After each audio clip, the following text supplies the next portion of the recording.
beginning. My name is Orsolya Nyárai. I will be the moderator of today's event.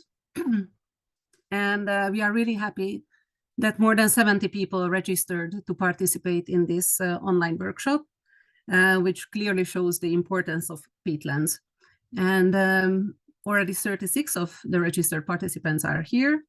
And we will have some really exciting presentations today, and also some interactions and discussions on important questions around peatlands.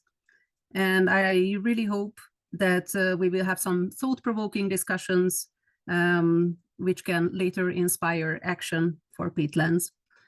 I would like to introduce the agenda. We just started with a bit of delay. In the coming presentations, we will hear about the EUKI project that this webinar is part of. Then we will hear about the European Peatlands initiative. We will have 3 small votes or polls just to see where our participants are from and what they think about peatlands and action for peatlands. Then I will briefly present the preliminary results of a Central and Eastern European Peatlands Strategies Assessment. At 11 o'clock approximately, we will have a coffee break.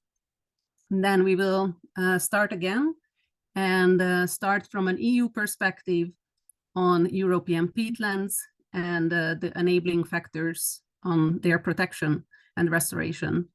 Then we will have multiple national experts presenting on Hungary's approach towards peatlands, then from Estonia, and then we will have, before the lunch break, a questions and answers session. So please save your questions, and also please feel free to post them in the Q&A box. In the afternoon, we will be back from the lunch break at around 1 o'clock, where we will first hear from Germany about the country's approach to peatlands and about their national policies. Then we will have the breakout sessions. I hope you still remember which room you chose during your registration, but you will be free to choose when it comes to the breakout sessions. Then we will hear back from each group. And at around 2 o'clock, we will have another coffee break. And we will conclude our workshop with a panel discussion and a Q&A session and introducing some next steps. So I really wish you all a constructive workshop. And with this, I would like to introduce our first speaker, who is Marina Škunca. She is project officer at Eurosite, the European Land Conservation Network, and also the project coordinator of the EUKI project that this workshop is part of. Marina is a biologist, ecologist from Zagreb, Croatia. She has primary experience in floristic research, vegetation and habitats. She has experience in the evaluation of ecosystem services and cross-sectoral cooperation. Marina, the floor is yours. Thank you, Orsi. I hope you can see the presentation now. Yes, but this is in the notes mode. So if you can switch screens, that would be perfect. That would be good. That's really weird. Wait a second. I apologize. We did try this beforehand, but no worries. You know how that goes. So just give me a second to reshare it. 2 screens are always a challenge. Is it okay now? Yes, perfect. That's great for the delay. Luckily, my presentation is rather short, so don't worry about the delay. So hello, everyone. Once again, my name is Marina Škunca. I'm a project officer at Eurosite, and I'm delighted for this opportunity to briefly present your project, Building the European Peatlands Initiative, a strong alliance for peatland climate protection in Europe. Project, as you have heard already, project is founded by EUKI, a financing instrument by the German Federal Ministry for Economic Affairs and Climate Action. It has started in November last year, and it will end with April 2025. And it is implemented by 4 partners from 4 European countries, each bringing different perspectives to the table. Eurosite, the European Land Conservation Network, is the lead or coordinating partner. while our implementing partners include Succow Foundation, a partner in Greifswald Mire Centre, European Landowners Organization, and CEEweb for Biodiversity. I'm sure I don't have to explain why peatlands or why climate action. I believe we are all envisioning the same future, one of restored and conserved peatlands in Europe, but of course wider, peatlands that can provide a wide range of ecosystem services, from rich biodiversity and clean water, sustainable livelihoods, but also net zero CO2 and climate change adaptation. However, this is perhaps a good opportunity to explain why pan-European network, why national government and other stakeholders. As you probably already know, there is a strong desire to build a Europe-wide initiative for peatlands, in close cooperation, of course, with the Global Peatlands Initiative hosted by UNEP. Eurosite and some of our partners were there from the first dialogues. We participated at COP26 in Glasgow in an event hosted by the Irish government. And we actively participated in the last one, DPI development meeting that was held in Dublin earlier this year. As you will hear all the EPI background and history from Lisa afterwards, I'll skip that part and jump back to our project's role in the whole process. So we believe that our EUKI project brings a helping hand for the establishment of the initiative. And we can support the cooperation between national governments and other stakeholders from all peatland-rich countries in Europe, from the Northwest to Central East. And we also believe that peatlands need collaboration. I think you can all agree with that statement, because despite all the efforts, we have so far failed to halt the loss of biodiversity in Europe. And the current approach, well, it's not fully working. So when you look at the most important areas that need to be improved, we see that it's all about data, methodologies, and knowledge exchange, a harmonization within and between the European countries, upscaling project results and good practices. And basically, simply put, we need to do better, and we need the help of all the relevant stakeholders. That's why through our 4 project outputs, we plan to reach and engage, bring together decision makers on national and European levels, as well as research institutes, conservationists, community forums, but also private landowners, foresters, farmers, and farmer networks. We believe each target group will have to play a different role in the long-term European collaboration for peatlands. And with this project, we want to help them find a common ground and quite often a common language to support the conservation and restoration agenda needed to enhance climate change mitigation and adaptation. The 4 outputs I mentioned. As you can see on the slide, Eurosite is leading our networking efforts that will help facilitate the establishment of the EPI.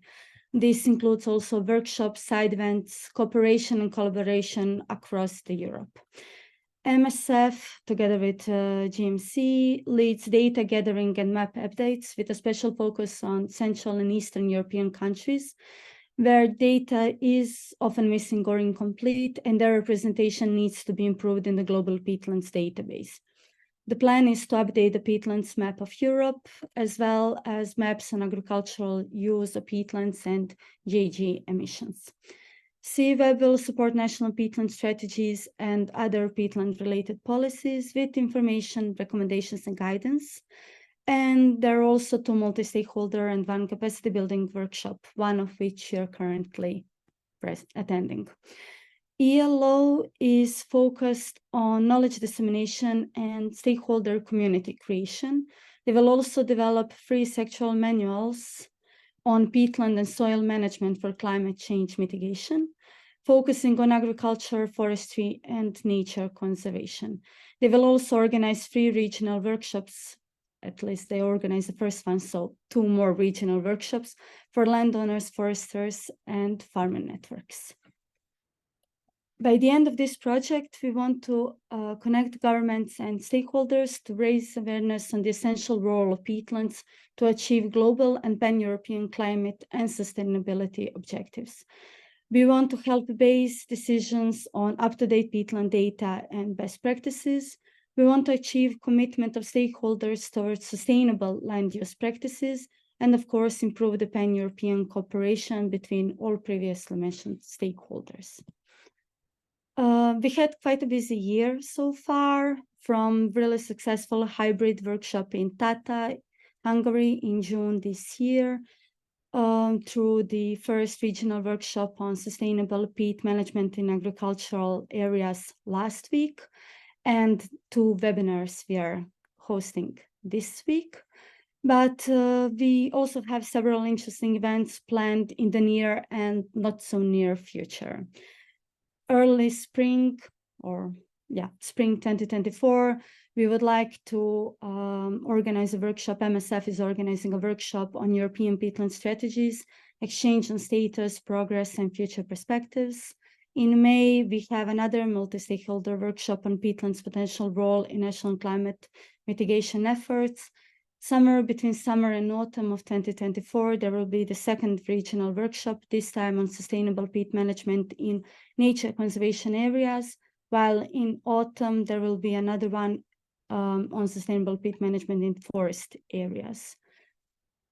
This is not all. I'm sure there will be quite a lot of additional events throughout the year, so please follow the QR code and keep an eye on the Eurosite and EUKI websites. Thank you all. Looking forward to your questions afterwards. Thank you very much, Marina, for this great introduction to our project. And now I would like to introduce our next speaker, Lisa Wiatschka, who is an innovation consultant from Bex & Company. Her background is in agricultural sciences and environmental management. At Bex & Company, she focuses on terrestrial and marine ecosystem restoration, working across multiple peatland and climate action projects. She has been involved in the European Peatlands initiative by working on behalf of the Irish government for the past 1.5 years. Lisa, the floor is yours. Yes, thanks so much for the introduction. I'll quickly share my screen. So I hope this works now. Yeah, thanks a lot for the introduction, and a very warm welcome also from my side. As mentioned already, my name is Elise Vitali. I'm an innovation consultant at Bex & Company. We focus on marine and terrestrial ecosystem restoration, and I've been involved in the European Peatlands initiative in the past years, working on behalf of the Irish government. And it's really my pleasure to introduce the European Peatlands initiative today, the history, and to take you on the journey on kind of what has happened so far by now. I think we all know the peatlands are the climate champions. They are beautiful and currently on the rise on several climate action agendas, and they really deserve special attention because the state of the world's peatlands is quite critical. And as you might know, as launched in the Global Peatlands Assessment, it's really not good. And Europe is the continent with the largest proportional loss of the world, with over 50% of peatlands that have been drained. But I think there is also quite good news. We have a strong scientific basis, and also as launched last week at the Nature Restoration Law, which was updated and where peatlands came also into the final text. I think this really showed that things are moving now and that countries really have to act and to collaborate for peatlands action and to accelerate action on peatlands. But I think we also know in order to bring together national governments, to bring together academia, NGOs, scientists, and also mission-driven companies to work together, Europe also really needs to speak with kind of a common voice and work as a common body in order to really rewet our peatlands.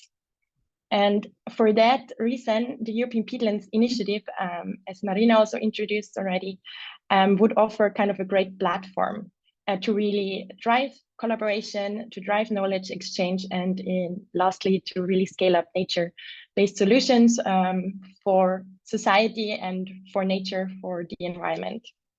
And I would like to start at the very beginning now with the European Peatlands Initiative. And it all started at COP26. Where several ministers came together at the event Dialogues Towards the European Peatlands initiative hosted by the Irish government at this time to discuss the need and the challenges for peatlands, and especially the need for a government-supported network across Europe to drive and accelerate action on peatlands restoration. And it was quite clear after this meeting that, yes, there is a need and that something needs to be done with government backing.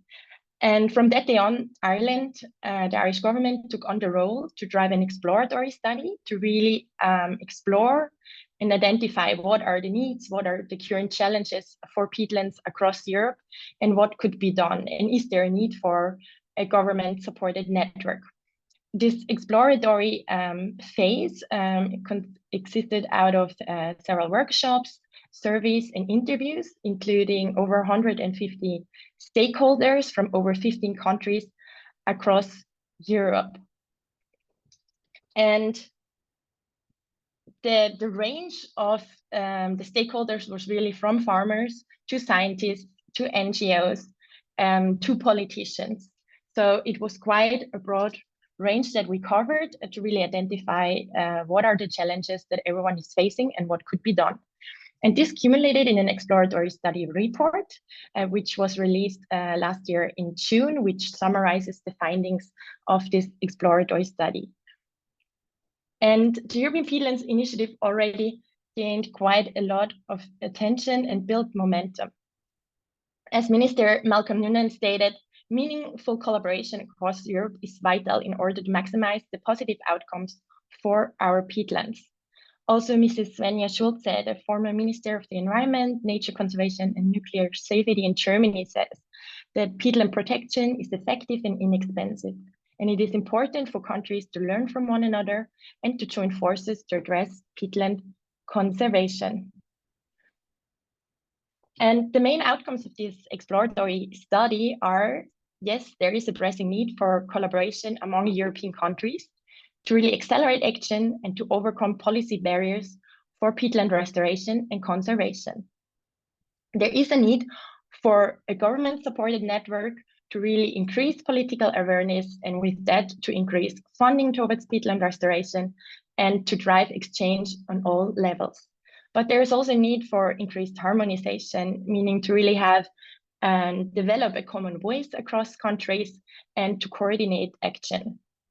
But also the need for a unified and coherent voice, which is backed by science and also governance. And the need, I think we all know, for more viable solutions for farmers and landowners at scale, but also with a long-term vision. And the need, lastly, for a pan-European and integrative approach, which creates a very transparent dialogue, which is cross-sectoral and also builds upon existing initiatives to not reinvent the wheel. Because I think we all know strong collaboration will have multiple benefits. It can lead to the generation and exchange of knowledge. It can mobilize resources and magnify the voice of peatlands, which is quite crucial. And it's one of the most efficient and effective ways to address challenges. So where are we now with the European Peatlands Initiative? As mentioned, we had this exploratory phase, which kind of ended with the development meeting in May. In order to move into the preparatory phase, which serves as kind of the building phase for the implementation phase to then really bring this initiative into action. So the preparatory phase should really serve for defining the government structure, the funding structure, to increase the network and to really also define the activities that this initiative could have. The development meeting in Dublin, hosted by the Irish government, took place in May, where several ministers came together to again discuss the needs for such an initiative, but also the next steps for the European Peatlands Initiative. We had representation from Eurosite, which was there also, as mentioned from the very beginning, the strong support from the Global Peatlands Initiative. and ministers from Scotland, from Ireland, of course, from Lithuania, Latvia, the Netherlands, and Iceland, and Germany online. And we also had a very nice speech from Mrs. Susan Gardner from the United Nations Environmental Program, who really expressed their support for this initiative and also the need for it. Here you can see all projects, all governments that have attended this event. And during this development meeting, the vision for the European Peatlands Initiative was discussed as well. And as Marina with the EUKI project already presented, it could be, or the proposed vision is, an effective European network of national governments and stakeholders to exchange knowledge and enable restoration and conservation of peatlands in Europe, to provide rich biodiversity, clean water, sustainable livelihoods, net zero CO2, and climate change adaptation. This is kind of the proposed vision and is also up to be shaped together with other stakeholders over the next phase. They also discussed the thematic pillars for the European Peatlands Initiative, which could be a peatlands policy pillar, a practice and management pillar, a science and technology and business and network pillar. Meaning that this could kind of translate into the activities that this initiative could have. For example, for peatlands policies, the initiative could help to work on national strategies, write policy briefs. In terms of practice and management, it's crucial to really, increase alternative business models, to scale up culture and also find new ways, but also in terms of science and technology, is crucial to kind of increase the database that's already there, to really know where are peatlands located, what's their current status and scale. And also business and network activities could be really to increase or focus on the increase of awareness, both on the public, the policy and the private side, but also this private sector engagement could be addressed. The key conclusions of this meeting are that participants really endorsed the European Peatlands Initiative and recognized its value. However, they also mentioned that it's crucial to kind of have a holistic approach, and in order to balance different interests, meaning to really include also multiple ministerial sectors, ranging from the economic side, the social, but also the agricultural side into this initiative. And participants confirmed their intention to collaborate on the development of the European Peatlands Initiative, but contributing in ways that suit their individual capacities and contexts. A next step was the European Peatlands Initiative at the Power to the Peatland conference, where the EUKI project was presented, but also the history of this initiative. And we also facilitated a small informal event together with the Global Peatlands Initiative, Eurosite, the government of Ireland, Germany, and the Netherlands. We also had representation from the Patagonian Peatlands Initiative and some other organizations. And we discussed kind of the next steps of this initiative. The key messages of this meeting were that stronger collaboration to drive exchange on all levels is really crucial, and to increase awareness on both sides, the policy and the public side. But also there is a need for an advancement of financial and market instruments in order to really increase investment into peatland restoration and to find more viable solutions and sustainable business models for farmers and landowners. So what are the next ambitions of the European Peatlands Initiative? We have quite a broad network, as you can see here on this map, and countries that have already been involved in this initiative, so all across Europe. And the goal is, of course, to really expand this network to more countries from all sides of Europe, to work strongly together with the Global Peatlands Initiative as well. So this is, I think, the most immediate and also crucial ambition. So what could come next? This was also discussed in the development meeting, and are some suggestions on how the next phase could look like for this initiative. So in order to really build and prepare the European Peatlands Initiative, it's quite important to define this governance and funding structure and to expand the network. Also, there will be events. And as Marina mentioned, the EUKI project is hosting several events and meetings, and also to test bed activities to really build upon existing initiatives, projects, and to leverage on collaboration, but also to really raise the profile of peatlands, of the European Peatlands Initiative.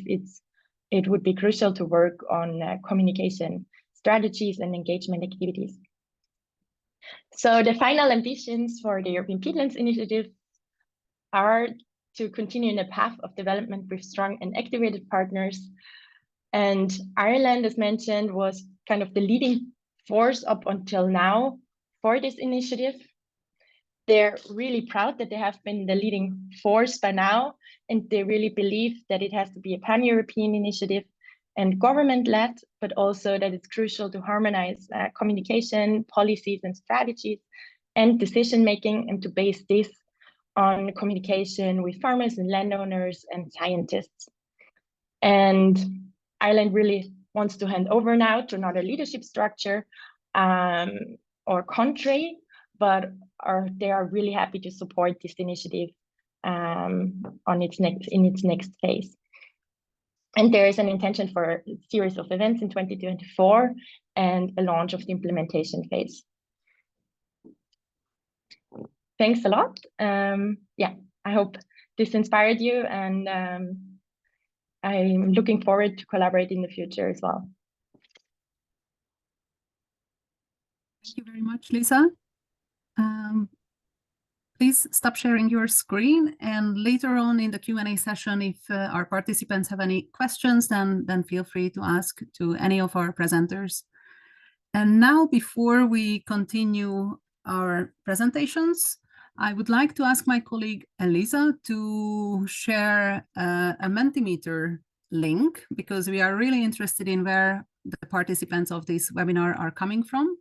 So in the chat box, you can find a link, and also on the screen, a code.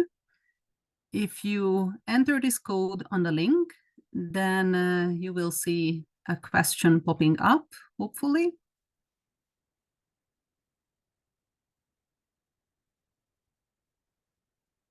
Let me know if anything is not working. The question is supposed to be, where are you from? This can be your home country or the country where you are working. Or if you are more active on an EU or other regional level, then feel free to indicate that in your answer.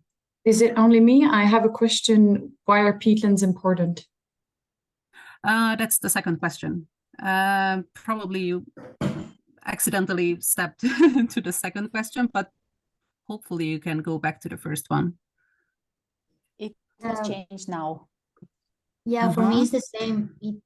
Yeah. Okay, because on the screen I see that we are already. If you refresh it, answers. it's okay. If you refresh the page, you get to the initial question. Thank you very much, Elise. So we can see Lithuania, Germany, Belgium, Poland, Hungary, international level, even the United Kingdom, Austria. I think we can say that there is a dominance of Central and Eastern European countries, but we are really happy that even beyond, we have participants today. Perfect. Croatia, Spain, Slovakia, Estonia. Great, really happy to see so many of you from so many countries. I can already see some answers for the second question. I think you can switch now to the second question, which is, in maximum 2 words, why do you think that peatlands are important? And here I especially think of the ecosystem services that they provide. Which service and function would you highlight as the most important to you? I can see carbon capture and carbon sink. being a sponge, I guess a response to climate change, biodiversity, buffer zones, natural beauty, really important, water retention, buffer zones, water cleaning, vegetation history, really great answers. Habitat provider, and of course, climate change mitigation. Thank you very much for your answers. Oh, we got 48 responses, 49 responses. Thank you. And I would like to continue with sharing the preliminary results of our work assessing peatland strategies. So, my name is Orsolya Nyárai, as I've already introduced myself. I hope you can see my screen. In my presentation, just a minute. Yes. You will hear a couple of information that was already mentioned by Lisa on why peatlands are really important and why we can say that they have a clear momentum now. I will briefly share a bit more details about CEEweb's role in the EUKI Peatlands project, share the preliminary results. These will be really just highlighted findings. And about 3 countries you will hear more in detail in the later presentations today. I will also share some takeaways from the workshop in Tata that we had in June, a couple of recommendations that we have already formulated so far, and the next steps in CEEweb's work in this project. So why we are having a momentum for peatlands? As you probably know, it was very clearly stated in the Global Peatlands Assessment, which came out just a year ago. Peatlands contain up to 1/3 of the world's soil carbon. And on the other hand, which means that they are important carbon sinks, and Europe has a total peatland area of 58 million hectares, but unfortunately, almost 47% is drained or degraded. Peatlands are home to a rich and unique biodiversity, and obviously they are our allies in climate change mitigation as well as adaptation. As Lisa already highlighted, we had the Power to the Peatlands conference, which was a really large-scale international conference in September in Antwerp. And even those who are less involved in the work on peatlands, they know that there are really heated debates on peatlands inclusion and the specific measures on them in the nature restoration law or on the nature restoration law. CEEweb is coordinating the policy work package of the project. So we aim to support national peatland strategies and other peatland related policies with information, recommendations, and guidance. Our goal is to make them or help them make them up to date and based on the latest findings. Just a quick overview of our activities. Our first activity was the assessment of these of a selected set of national peatland strategies, which will result in an evaluation report. The second activity is a multi-stakeholder workshop, which was divided into 2 parts, the one we had in Tata and today's webinar or online workshop. Then our next activities will be a guidance document on science-based emission reduction pathways for peatlands and soils. This will be also supported by a multi-stakeholder workshop. And then we are aiming to support national action plans for peatland management measures and their funding, which will be, or the output of which will be country overviews and the policy brief. And this final activity will also be supported by a capacity building workshop where we aim to give all that knowledge and information that we built in the frame of the project to multiple stakeholder groups and especially the representatives of governments. So a few words about our work on the peatland assessment, peatland strategies assessment, with the support of a great team of young researchers and an external consultant. we looked into various aspects of peatland-related policies from 6 Central and Eastern European countries. These are Lithuania, Poland, Latvia, Germany, Estonia, and Hungary. I will talk a bit more about the first 3 because on the second 3, we will have presentations today, so I would like to avoid repetition. But what in our work we focused on were, for example, the historical uses of peatlands, peatland-specific measures and targets in existing policies, the inclusion in long-term strategies, I mean how peatlands and action on peatlands is included in long-term strategies, policy integration, monitoring and implementation, whether there is available dedicated funding or not, and future plans for restoration.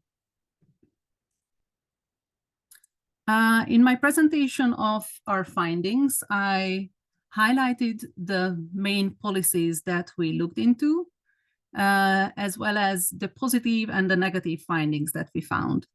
I have to add that this is still a work in progress because, for example, the inputs and takeaways from this webinar or workshop will also be integrated into the final report. So about Lithuania, as you can see, peatlands cover a total of 10% of the country's land area, but unfortunately 70% is already degraded or drained. Thanks to the law on nature conservation, about 19% of peatlands are located in protected areas, which, as we know, doesn't necessarily mean that they are really protected or managed sustainably, but at least it's a step in the right direction. As the country still exports extracted peat, the new National Energy and Climate Plan, they have introduced a greenhouse gas fee per tons of peat extracted in order to discourage and gradually reduce this harmful practice. The CAP strategic plan, unfortunately, still allows for peatland damaging activities, such as the construction of drainage systems. It's important to point out that when Lithuania joined the EU and the Common Agricultural Policy started to apply for the country, about 40% of the peatlands were transformed and now used for agriculture. As I said, there is still a widespread peat extraction. And in the climate strategy of Lithuania, we didn't find specific measures on peatlands. As there are several laws in Lithuania which prohibit the alteration of the hydrological regime of wetlands, which means that it can mean that rewetting peatlands is not always permitted. But on the positive side, we found several plans and dedicated funding for restoring peatlands, especially in the recovery and resilience plan, and also in the country's NECP, the new one. The next country that we looked into, I managed to change, is Poland. We looked into the Polish strategy and action plan for wetland conservation, the strategy for the protection of wetlands, again, the NECP and the CAP strategic plan, and also Poland's strategic plan of adaptation to climate change. It's important to note that almost 5% of the country's total area is covered by peatlands, but 85% is already degraded. On the positive side, we found that there are indeed plans to start wetland restoration, but only in 2025. It was hard to decide whether I should put this in the positive or the negative side, but at least there are some plans. And with the plans, there are specific objectives on rewetting peatlands and also sustainable management like paludiculture. And there is an increased focus on protecting biodiversity on peatlands. On the other hand, we didn't find very specific conservation measures in the climate change adaptation strategy or the NECP. We also saw that there is a lack of allocated dedicated funds for peatland restoration and protection, and there is an insufficient emphasis on enhancing peatlands ecosystem services. While there is really a great focus on biodiversity and protecting biodiversity on peatlands, we found that there is a targeted or a lack of targeted restoration measures in the current plans. On Latvia, we took a closer look on the land management law, the protection zone law, the protected habitats list, and a sustainable peat use strategy. In Latvia, 10% of the total land area is covered by peatlands, but unfortunately 95% is already degraded. Again, let's start with the positive news. There is a focus on reducing peat export, but this is actually a focus only on the export and not the extraction itself, because unfortunately there is still large-scale extraction going on, especially for horticultural use. And also peat is a primary energy source in Latvia. We found some limits and regulations on peat extraction, but not total bans, as in some other countries. We found that there is a lack of up-to-date data on maps and data systems, and a lack of legal protection on raised bogs and fens. On Germany, we will hear more about the policies, so I would like to highlight only the findings and the fact that almost 3.6% of the total land area is covered by peatlands, but unfortunately, again, 95% are already degraded. We found that there are several objectives and several pieces of legislation with objectives and measures for the restoration and sustainable use of peatlands. There are really inspiring examples about which I believe that we will hear later on from Jan Peters on multi-stakeholder processes and policymaking.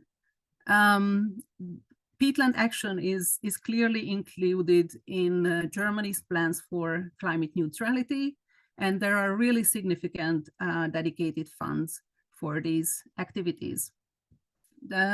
Germany also has a goal to replace peat in horticulture by 2030. Again, a question whether it's too late or too far away, or it's good to have that at least we have a goal like this. On the negative side, there are unfortunately still capped subsidies and measures that are allowing damaging activities on drained peatlands. And we found that there is an over-reliance on voluntary actions. Those who know the responsibility on peatland action is split between the states, which can lead to significant regional differences. On Estonia, where a really impressive 20.2% of the total land area is covered by peatlands, 90% is unfortunately degraded, but they have goals and specific measures for peatland restoration and protection in the future. And we found many inspiring live projects which dealt with peatland restoration and other aspects of peatlands. On the negative side, unfortunately, similarly to Latvia and Lithuania, there is still large-scale peat extraction and drainage going on. We found some gaps in data and maps. And we also found that peatlands were omitted from several legislation. At least they are not explicitly mentioned. Monitoring can be insufficient, which explains gaps in data. And there is a lack of support for polyculture, or at least it's not explicitly promoted towards farmers as an attractive, sustainable use of peatlands. And finally, on Hungary, we will again hear more about this. In Hungary, about 3% of the total land area is covered by peatlands. Unfortunately, 98% is already degraded or drained, and mainly in agricultural or forestry use. Thanks to the Act on Nature Conservation, all mires are protected by law since 1996, and 30% of mires are in protected areas. On the other hand, peatland restoration is not considered in climate action and climate strategies. And unfortunately, there is an insufficient explicit mention of peatlands in legislation in general. So for example, in the National Energy and Climate Plan or the CAP Strategic Plan. As a result, CAP subsidies still support harmful practices, and there is a lack of promotion of polyculture or any kind of sustainable use of peatlands. Similarly to other countries in Central and Eastern Europe, there are significant gaps in data and maps. Now I would like to share a few takeaways from our workshop in Tata that we had with a really enthusiastic group of participants. We try to identify that what are some best practices, inspiring and good examples that could give a push for better action on peatlands. And again, we found that there are really successful Life and Horizon projects, which at least on pilot areas are able to restore the drained and degraded peatlands. We also identified a couple of cross-border cooperations between neighboring countries on the peatlands that they share. There are some great examples on Natura 2000 management plans focusing on peatland management. And there is an increasing number of peatland-related measures, which will probably further increase with the, hopefully, introduction of an ambitious nature restoration law and the national restoration plans. When it comes to the bottlenecks and weaknesses on action, especially in Central and Eastern Europe, the identified factors were a lack of political will, a lack of coherence between funds and policies on peatlands, unclear governmental responsibility, and even, for example, a lack of an environmental ministry, as in Hungary, lack of up-to-date data and maps, and lack of sufficient knowledge and awareness, again, on the essential value of peatlands and the ecosystem services that they provide. The main recommendations that we formulated in our work so far, and which we are still working on for our final report, is that there is an urgent need for binding and time-bound targets, a ban on harmful practices, awareness raising on peatlands ecosystem services, and especially their role in climate mitigation and adaptation, a promotion of rewetting and sustainable use like polyculture, dedicated funding, a pricing of ecosystem services, green investments and bonds for nature-based solutions, better monitoring and implementation, effective outreach and the use of participatory methods with various stakeholder groups, a better integration into sectoral policies, as I've already mentioned, the CAP strategic plan, for example, or the NECPs, and long-term strategic planning. These are what we really need to go forward. And how we at CEEweb are going forward with our work in this project. In the course of November and December this year, we are integrating the workshop participants' input into our final report. Beginning of next year, the final report will be published and it will be available on our website. In May, as Marina already mentioned, we are going to have a workshop on emission reduction pathways for peatlands and soils. And in the last quarter of next year, we are going to produce and publish a guidance document on emission reduction pathways. And with this, I would like to thank you for your attention. And now we are going to have a 10-minute coffee break. We are continuing our workshop. I would like to introduce our next speaker. Sorry for the confusion. Elise Vitali. Elise is a Peatlands Policy Officer for Wetlands International Europe. Her role is to ensure the EU domestic policies to preserve and restore peatlands. She conducts advocacy for healthy peatlands within several European projects and notably works on the nature restoration law, the soil monitoring law, and the legislation on an EU certificate of carbon removals. Elise, the floor is yours. Thank you, Oshi. And do you see the red screen or the presentation mode? Yes, it's perfect now. Okay, great. Thank you. And still, good morning, everyone. Indeed, I'm Elise, and this morning I will run you through the Green Deal and what it means for peatlands, what are the enabling factors to make it work for peatlands at EU level. I'm working for Wetlands International as a Peatlands Policy Officer. I have a background in environmental law, and I've been working for the past years with environmental NGOs on EU advocacy and policies. A few words about my organization, Wetlands International Europe.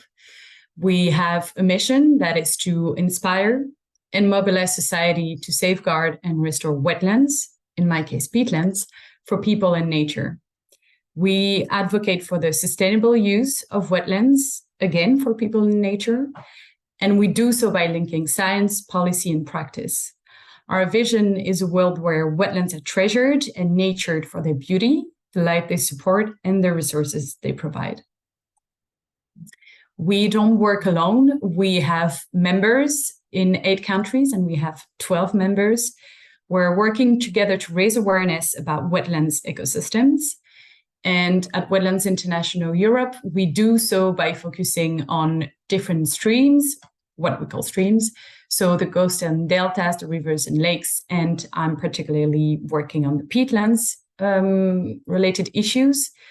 Our aim is to achieve healthy wetlands, again, in our case, peatlands, resilient communities, and reduced climate risks.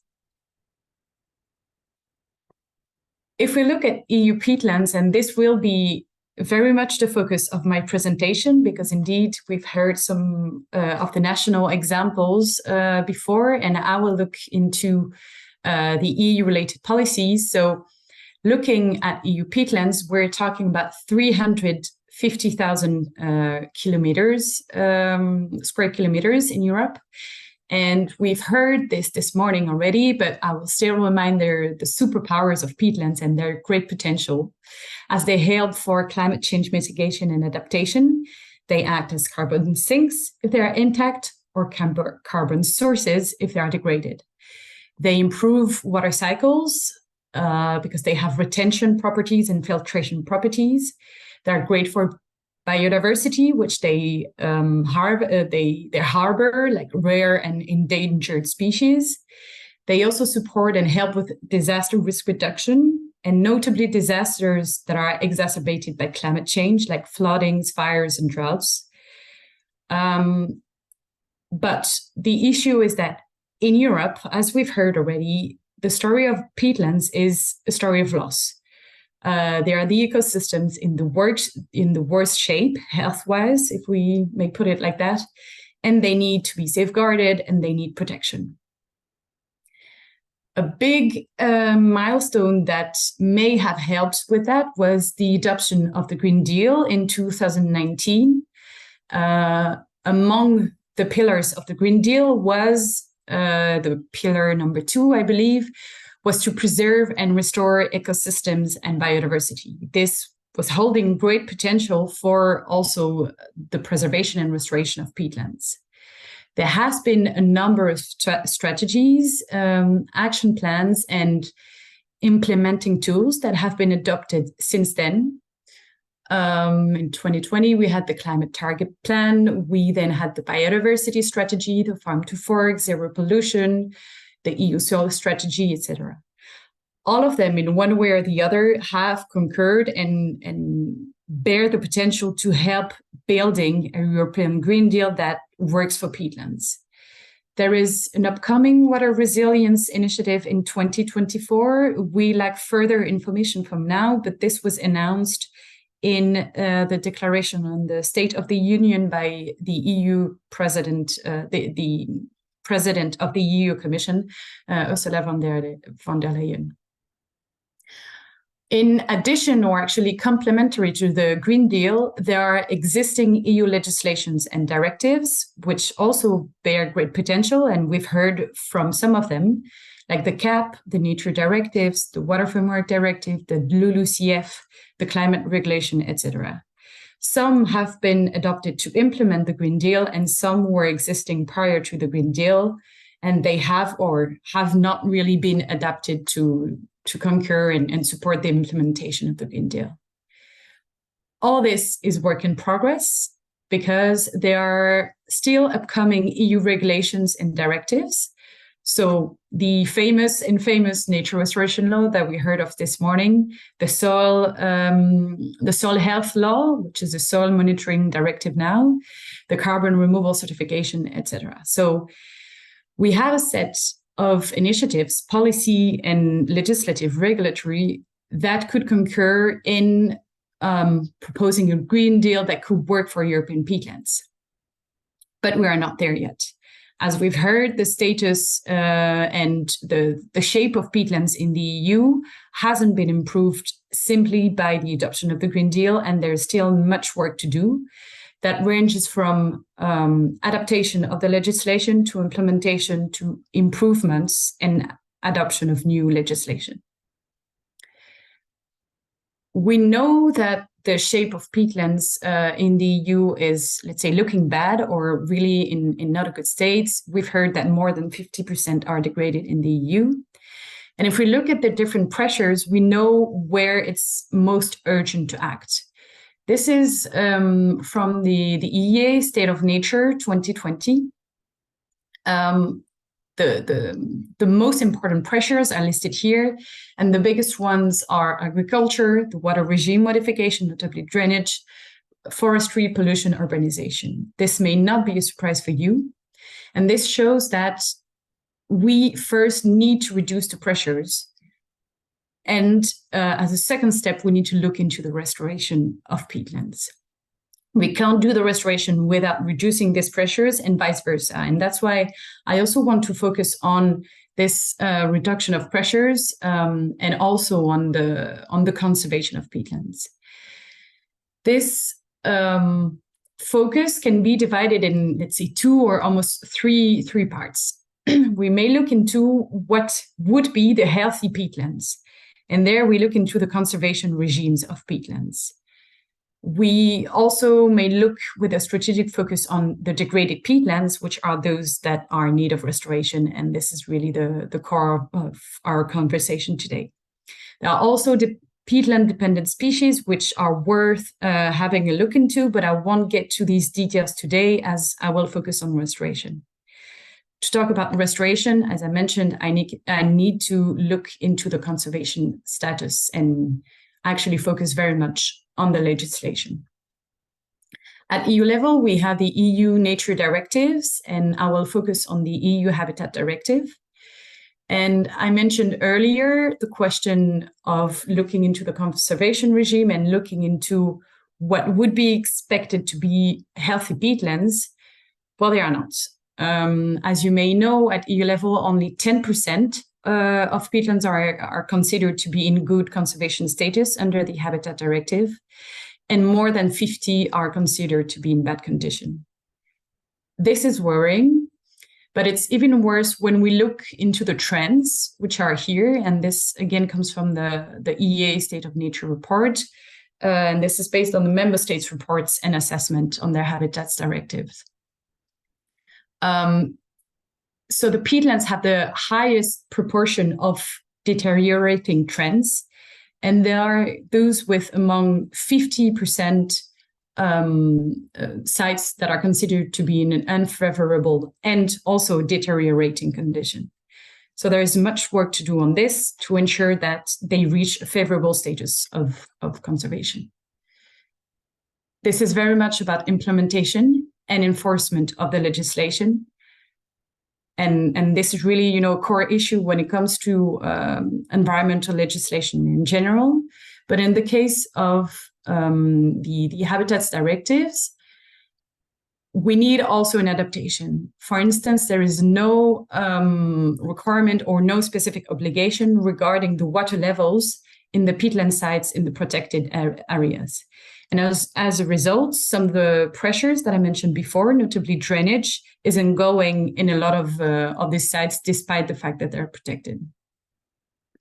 So the first priority is to reduce these pressures, conserve these peatlands, and second, to restore. The restoration will support the achievement of good conservation status, and this is why I really insist that they go hand in hand, and that we cannot achieve one without the other, and we cannot make progress on conservation without restoration, and vice versa for the restoration. looking into our favorite topic of the half day, restoration, there is a need, and we've heard this, to upscale restoration, and notably upscaling the rewetting, making rewetting at very large scale at EU level. This is because according to our climate objectives, so the Paris Agreement and also the climate law, which has enshrined some of the international commitments on climate, all peatlands need to be restored for the EU to meet its objectives. And this requires a general mobilization. This can't be done only by local activists or by local governments or at EU level. This really needs wide-scale mobilization, and I think you're very well aware of that if we are here to discuss about a European Peatlands initiative. There are various restoration key enablers, but I want to focus on a few of them. And of course, they will relate to policies because I've mentioned to you the European Green Deal and the potential of all the related strategies that go also hand in hand with the legislation, which are themselves implemented by local strategies. So these three go hand in hand, and they really are key enablers to restoration by providing obligations, by generating some of the finance, some of the funds, some of the capacity of member states into the restoration.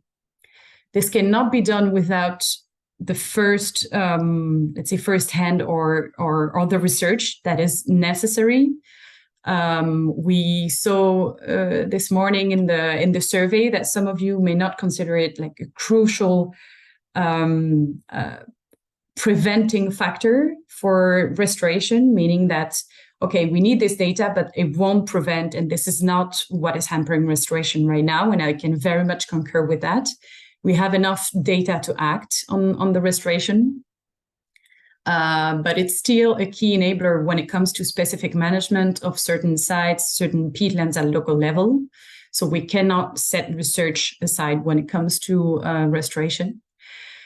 There is the importance of, as we've heard this morning, specific restoration projects. So whether at local level and more ideally at the landscape level, so looking at the landscape and not only the restoration of one specific site. And this can be done thanks to public or private initiatives, whether they're publicly financed, privately financed, whether we look into certification at national level or EU level. All of this is placed under the, let's say, the scope of the finance because, because securing the finance to make these projects happen is key and is not only a key enabler, but this is necessary to make it happen. In the past years, we've seen some hampers and hurdles that in very wide cases have been linked to the lack of finance and lack of funds to generate the restoration initiatives and objectives. When it comes to the finance, we have recently been looking into this EU proposal for a carbon removal certification scheme framework that would be proposed at EU level. And with this scheme, peatlands rewetting could be covered, and it offers the potential to provide carbon farming certifications that would allow the trade of credits for the rewetting of peatlands.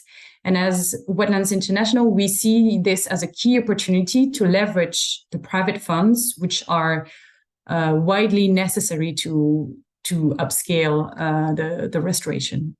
We have published this voting recommendations. So this is something that we send to members of the European Parliament to advise them on the voting, but we included certain criteria and conditions to ensure that we are not sacralizing, let's say, a framework that would open the door to greenwashing and any type of trading of carbon units.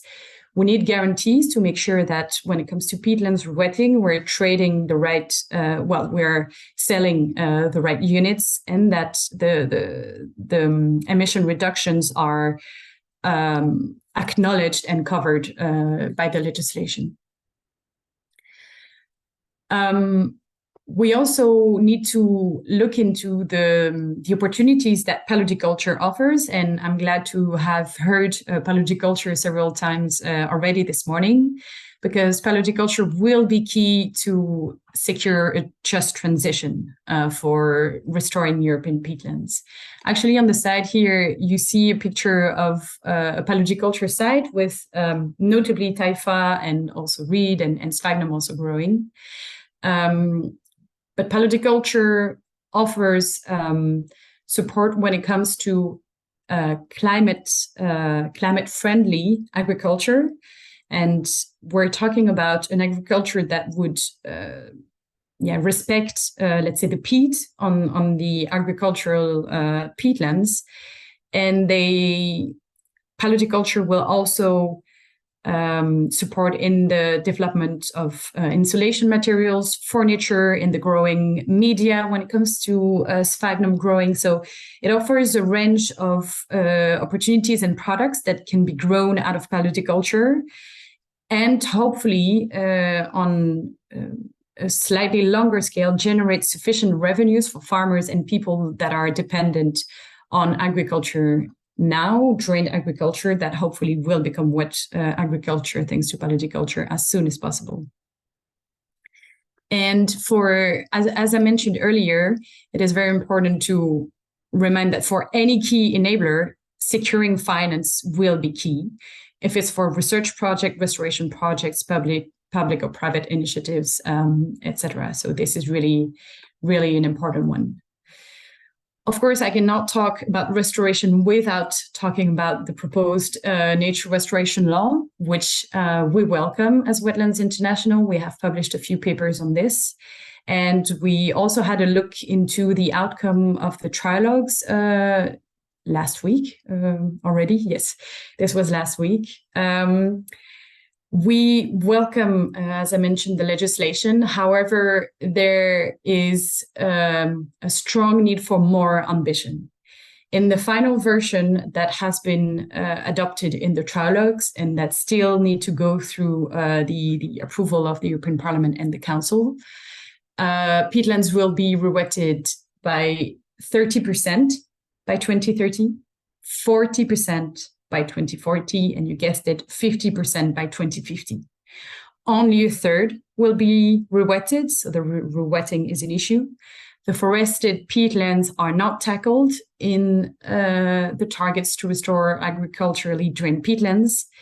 And there are exceptions, a variety of exceptions that member states can raise, such as sort of food security emergency breaks, because food security has been a strong argument to oppose any ambitious measures on the nature restoration law. So what we have now as a text is more of a leverage for restoration under the nature restoration law, rather than a very hopeful text where we will be really fully able to upscale the restoration of peatlands. I still want to insist on this aspect that it will leverage initiatives, restoration projects, research, legislation, local strategies, all of the aspects that you see here on the screen. And this will sort of bring a refreshing restoration perspective, and we really think and hope that member states will be key in the coming years, notably with the implementation and the adoption of national restoration plans, where they will have work to do to ensure that peatlands are sufficiently included and restored under these plans. I am looking at the time. I think I need to accelerate a bit. If I am to, in a nutshell, summarize the main enabling factors for peatlands restoration, we need the finance to secure a just transition. We need to mobilize the actors on the ground, and I haven't insisted on this sufficiently. The private owners, which are the main owners in the EU of peatlands, the farmers, notably with regards to the food security argument that I mentioned a few minutes ago, the communities that are dependent or living around peatlands, the land managers, etc., the whole community and the actors on the ground that are working around or dependent on peatlands needs to be mobilized in here. The political will, notably from member states, is key. And we've seen this morning also in the survey and in the poll that a lot of people consider this key. And we've heard also from Lisa about the European Peatlands initiative and the involvement of member states, which in our view will be essential. I wanted to introduce you to this Wetlands International for Returns framework, which is a conceptual and practical framework that hopes and that helps stakeholders to achieve 4 returns. The return on inspiration, the return for nature, natural returns, the financial returns, and the social returns. This is a framework that will work with these 4 returns with 5 processes. So you have the 5 elements here: the landscape partnership, the shared understanding, collaborative vision and planning, taking action, and monitoring and learning. And this is working with a multi-functional landscape with the 3 zones, so the natural, combined, and economic zones. It is framed within this 20-year realistic period. And the idea of it is to connect ecology, community value, spirit and culture, long-term economic sustainability at the landscape level. This is all for the restoration of wetland ecosystems in general, but very much works for peatlands. And the process recognizes the importance of inclusive governance, the rule and actually the role of law and policies, the finance to fund the transition to landscape restoration, and the importance of markets to ensure also the long-term security and sustainability of this financing.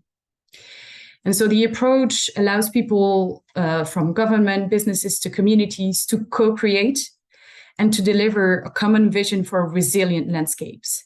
We know that landscapes are complex. You know, there are different groups that I mentioned, like governments, businesses, communities around. And the idea is to bring together this diverse community and to start imagining how the landscape can become a source of partnership, actually, and to deliver also a financially attractive landscape scale restoration. So this is the Wetlands International for Returns framework.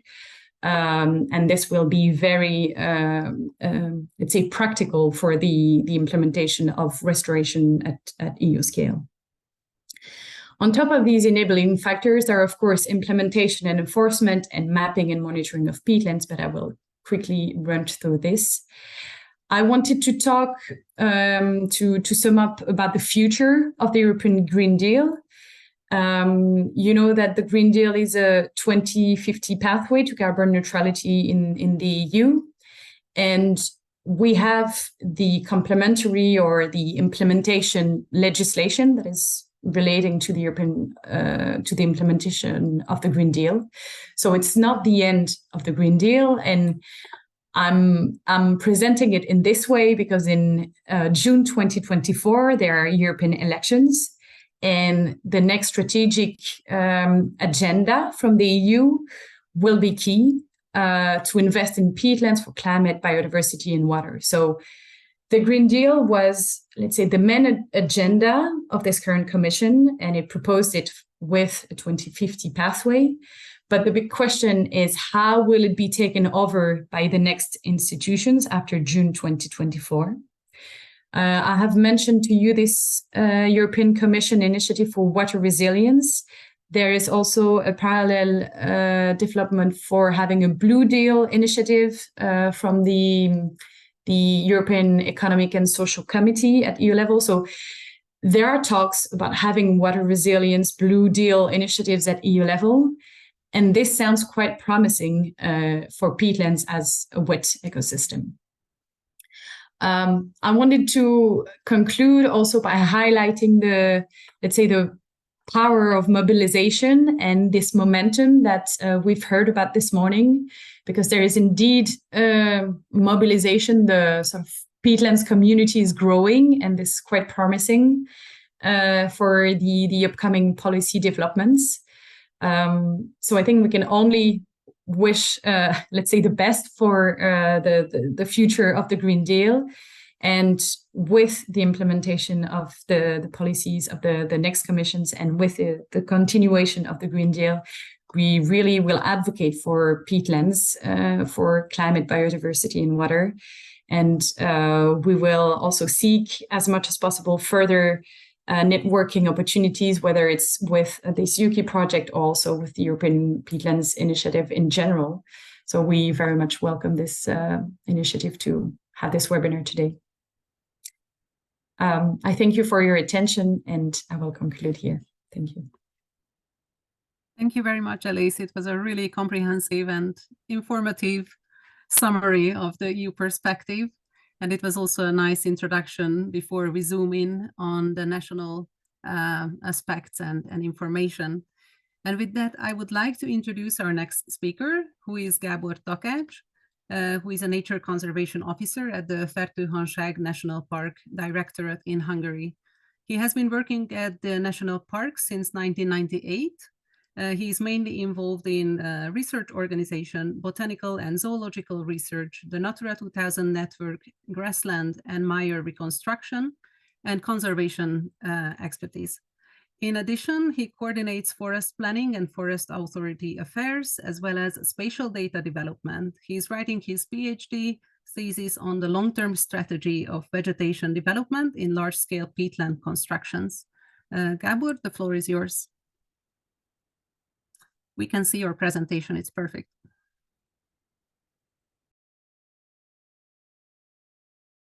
You're on mute.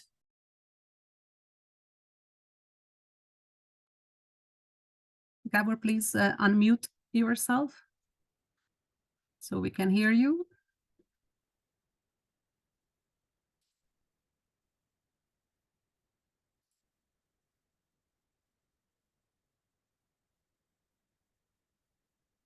Is it okay? Yes, now we hear you. Super.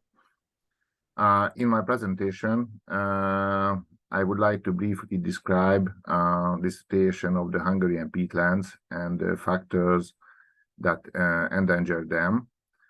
And I will talk at more length about the legal background to the protection and the conservation strategies that have been drawn up in recent years. And finally, I would like to present an ongoing complex habitat reconstruction project in the Hanság area. Before the drainage and river regulation, about 1.1% of Hungary was covered by fen and bogs. The map clearly shows that large areas, mainly lowlands and river floodplains, may have been covered by water-dependent habitats. The drainage and agriculture expansion have destroyed around 97% of the peatlands in the last 200 years. Losses of peatland-associated species have also been significant, of course. For example, Drosera anglica have completely disappeared from the country, and many fen-related plants and animals have decreased, such as Umbra crameri and Euphidias aurinia. By the early 1990s, it was clear that the peatlands were in serious trouble, and that something urgently needed to be done. In 1996, the Nature Conservation Act was passed, declaring all peatlands protected.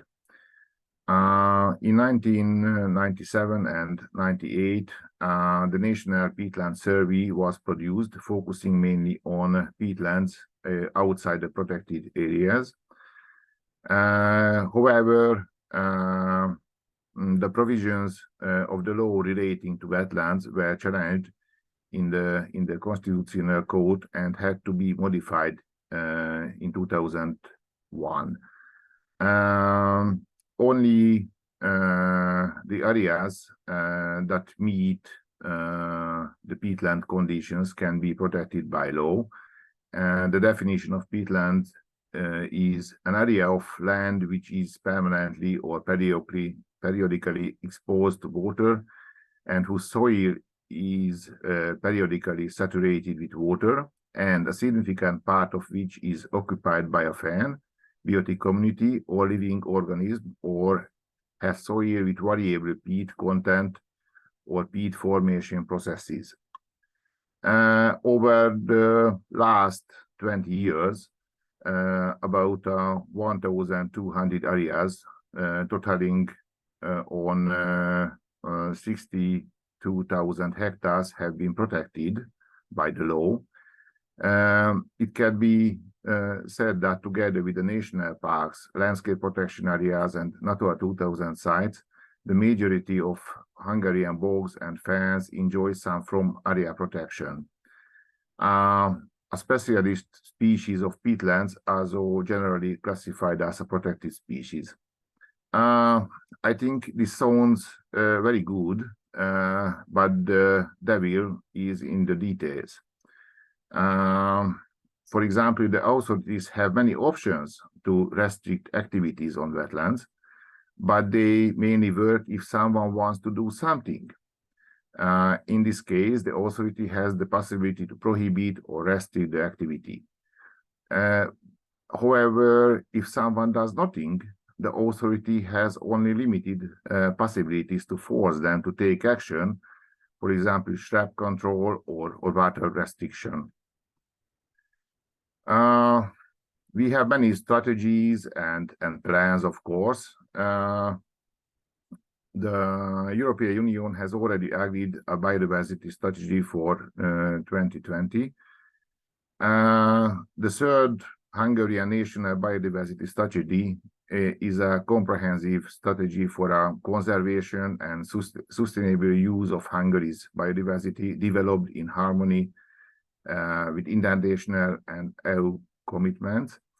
The strategy analyzes the state and the status of biodiversity and identifies 3 strategic areas within 19 objectives focus on biodiversity conservation issues in Hungary. The objectives of strategy area 1 aim to improve the status of sites already protected and restore degraded habitats, but also important is the control of invasive species and mitigation of the effects of climate change. Among the objectives of the second strategic area and related instruments, the integration of biodiversity conservation objective into the common agricultural policy, sustainable use of forests can be highlighted. Perhaps most importantly for peatlands and wetlands are sustainable water management, water retention, and rational and economical use of water. In addition to the first 2 strategic areas, it is of paramount importance to increase our knowledge of wetlands and to integrate this experience into the strategies of other economic sectors, forestry and agriculture. But it is also for nothing if the public does not understand the problems and embraces the conservation objectives. This is why improving communication on nature conservation is of key importance. More concrete measures than the biodiversity strategy are defined in the privacy action framework for the period 2021 and 2027.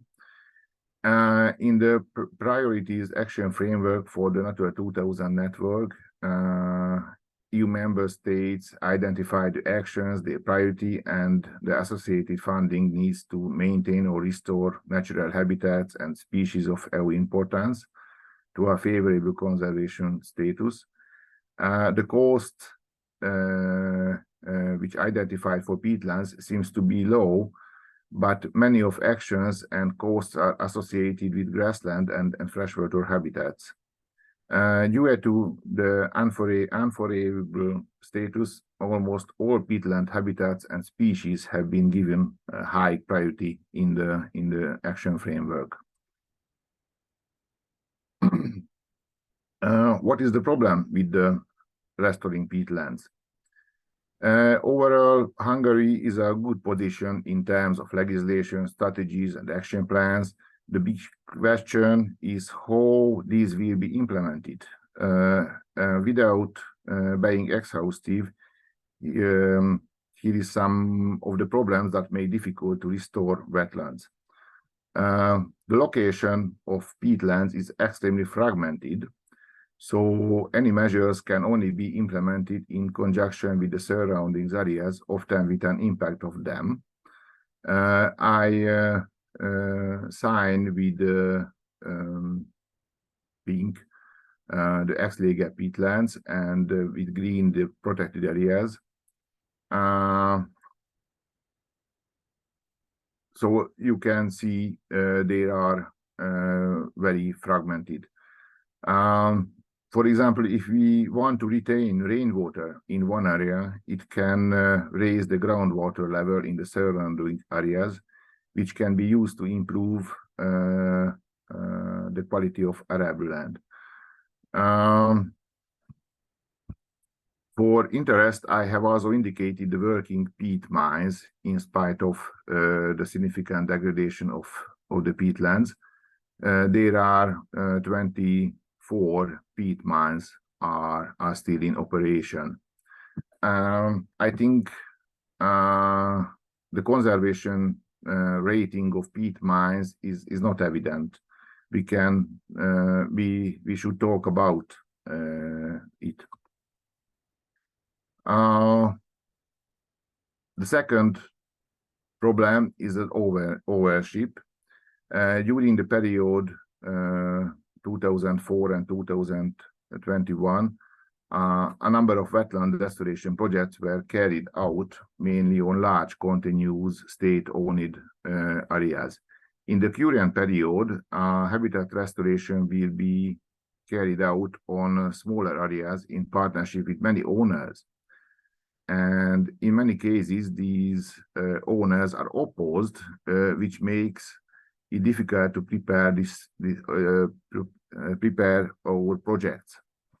I think the biggest problem is agriculture funds of EU. While it is incredibly easy for farmers to get substantial subsidies for their land, they are not interested in more efficient operation and restructuring. There should be a much greater focus on green conditional or targeted subsidies that require the cooperation of local farmers. We have many problems with bad water management. All farmers and water managers think inland water is bad, and all water should be drained away in spring. In summer, of course, there is drought. Irrigation is needed from canals and groundwater. The whole water system and agriculture is locked into this extremely bad practice, and by abandoning the lower lying areas, water supply in the higher areas would be improved, not to mention the reduction in the cost of maintaining the water system. Of course, the climate change is a problem. Water can be retained if there is sufficient rainfall or incoming water flow. There are more and more times when there is simply nothing to retain. I would like to illustrate the problems that hinder the reconstruction of the bogs with a brief example. The Kistómalmi bog is one of the most valuable bogs in Hungary. The habitat of numerous rare and endangered species, for example, Pingvicula, Liparis leuzerii, and Microtus economus. Part of it is a strictly protected area. But we have ownership problem because half of the valuable area is privately owned, while much of surrounding land is privately owned and has been urbanized over the last 30 years. The development has altered the rainfall runoff, reduced the infiltration, and almost all parcels have an illegally drilled well. The bogs are mainly fed by stratified springs, some of which have dried up due to the dry weather and the construction in recent years. The bog is also fed by a small stream which collects rainwater from the valley here, and the springs upstream. All the pollution from the small gardens washes into the stream.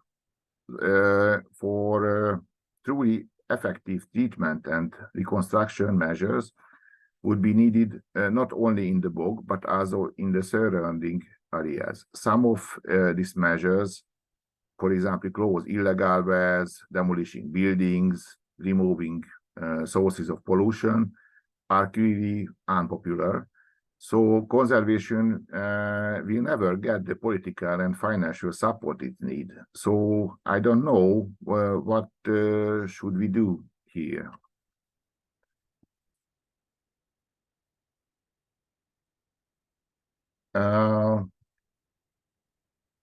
Who are our partners? We need to work with a range of other organizations to design and implement wetland restoration activities. Our national policy is primarily coordinated by the Ministry of Agriculture in cooperation with the Ministry of the Interior, who is responsible for water, and of course with agricultural interest groups and NGOs. The real peatland reconstruction is mostly carried out by the national parks, depending on local possibilities. In most cases, we should involve local water and forest management agencies, as well as local producers in the planning and implementation. A dialogue between the sector is of great importance, because the implemented habitat restoration will be sustainable if it is accepted and supported by local stakeholders. Finally, I would like to present a local project just shortly.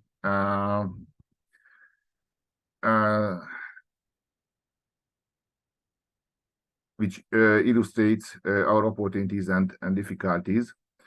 The original area of the Hanság was about 550 hectares, of which 10,000 hectares is now protected, and only a fraction of this, circa 3,000 hectares, is considered a fen or swamp.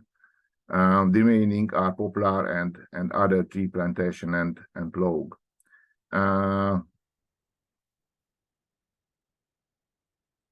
The area once formed a single water system with Lake Fertő and was also connected to the Danube.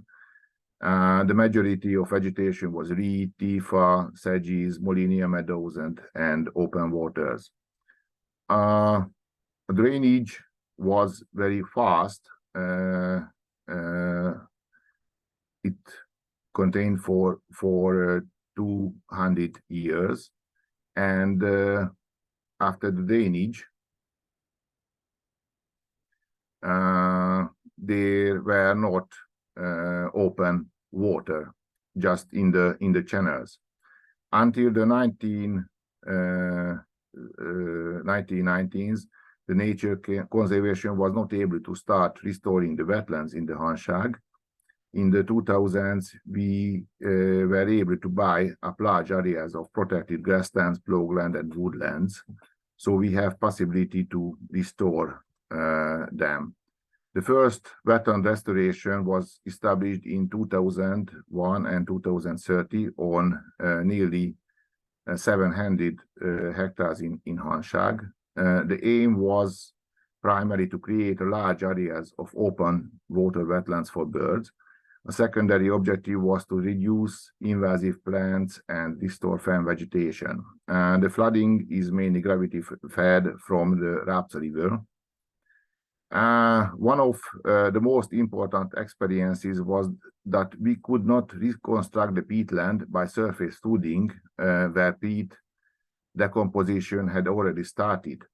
But flooding has also raised the water table in surrounding areas, creating a number of small and large areas of characteristic peatland habitats. The major problem is that the water from the rivers entering the Hanság is extremely eutrophic and brings diffuse pollution to settlements and agricultural areas.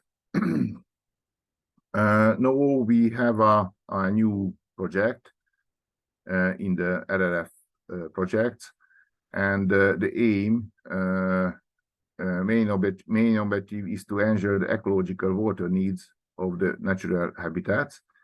The unnecessary structures, sluices, canals will be removed, leaving only those that are absolutely necessary for water management.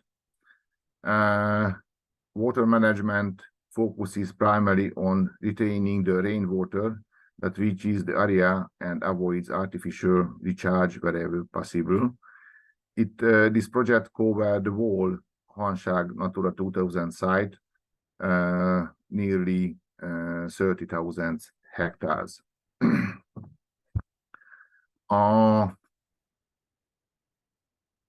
The protected area is smaller than the wetlands basin. So when planning intervention, we can either think in terms of smaller area, or the impacts will move out of the protected area. And this is definitely a conflict point with the landowners. The quality and sometimes the quantity of water that can be used for reconstruction is unfavorable. And restoration can only be carried out slowly in several stages to allow time and space for wildlife to adapt. Too rapid changes can lead to extinction of certain species, such as Microtus economusur vipera uzini. The legal framework ensures the conservation of peatlands, I think. The majority of peatlands in Hungary are protected. National protection, Nature Natura 2000, and others. Species associated with peatlands are protected. But the capacity of authorities and conservation managers is insufficient, and the local condition, ownership, water quality make restoration very difficult. A change of approach is needed by by local farmers, authorities, and politicians, and by national authorities, I think. Thank you for your attention. I'm sorry I was too long. Don't worry. Thank you very much, Gábor, and also thank you for the beautiful pictures to accompany your presentation. We have one more presentation before the Q&A session and the lunch break. So I would like to introduce Martin Küttim, who is a researcher in peatland ecology and restoration at Tallinn University in Estonia. His research focuses on the ecology, restoration, and management of peatlands. He is particularly interested in how land use and climate change affect interactions within the biota of peatlands. Martin, we can see your presentation perfectly, and the floor is yours. Okay, thank you for the introduction. Yes, I will shortly introduce the national policies for peatland protection and especially restoration in Estonia.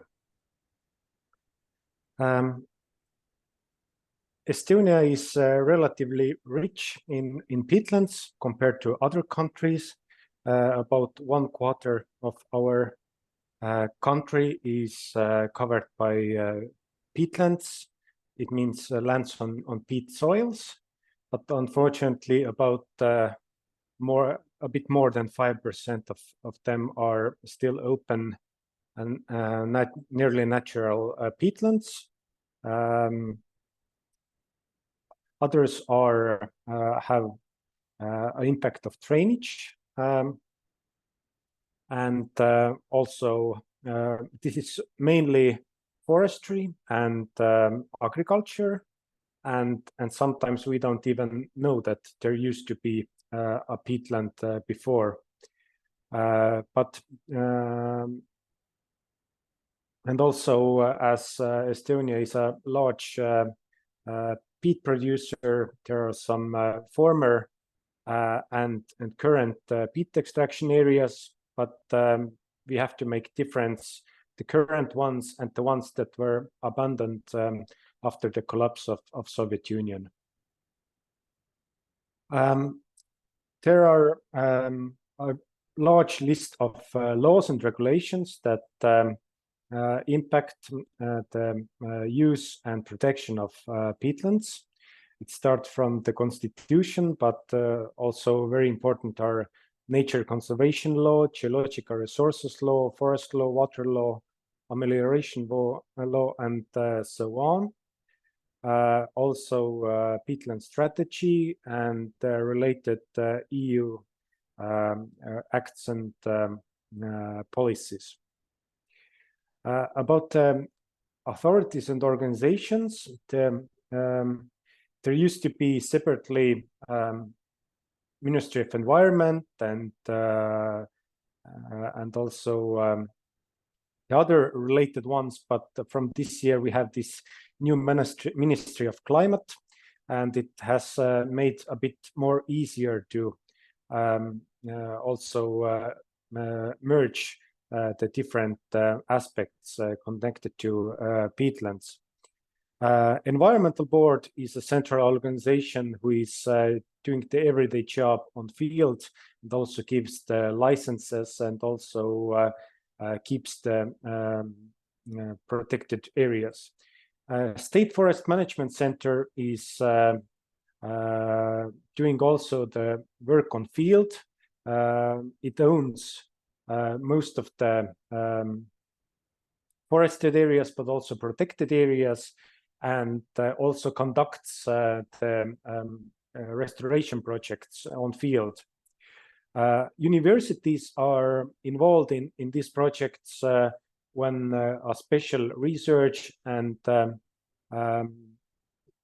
monitoring is needed, but as it is mainly on the state land, State Forest Management Center is almost always involved, but also local municipalities who have to approve all the decisions and changes made at the local peatlands. And of course, local people and environmental NGOs have their impact, and also peat producers are involved if restoration is conducted at the former peat extraction areas. And we have also this kind of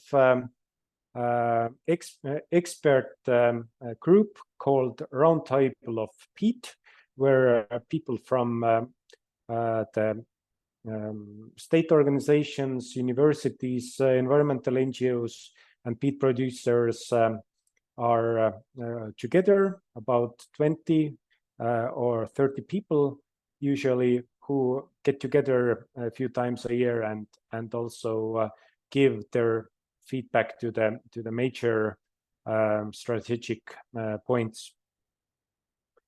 The overall planning is also important for the peatlands, how they are used and how they are impacted. It involves the green networks, for example, but also the use and licensing. So the wider picture is given by the nationwide planning or the county planning, but the specific licensing, land ownership issues, etc. These are general planning and more in detail by the detailed planning issues. The majority of mires are protected in Estonia. They are mostly centered around the big bog complexes. and mires from all the protected areas form more than 10%. And in our conservation areas, there are 3 different levels of conservation. The strongest one is the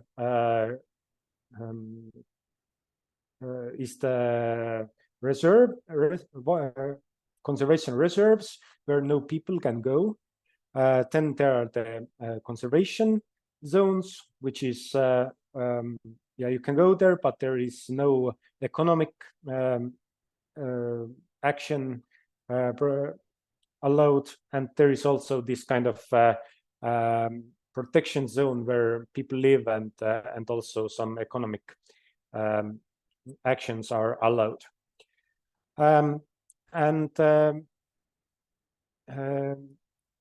We know quite a lot about our existing mires, because about 10 years ago, there was a large inventory which covered all our peatlands exceeding half of a hectare, and they were all assessed into 4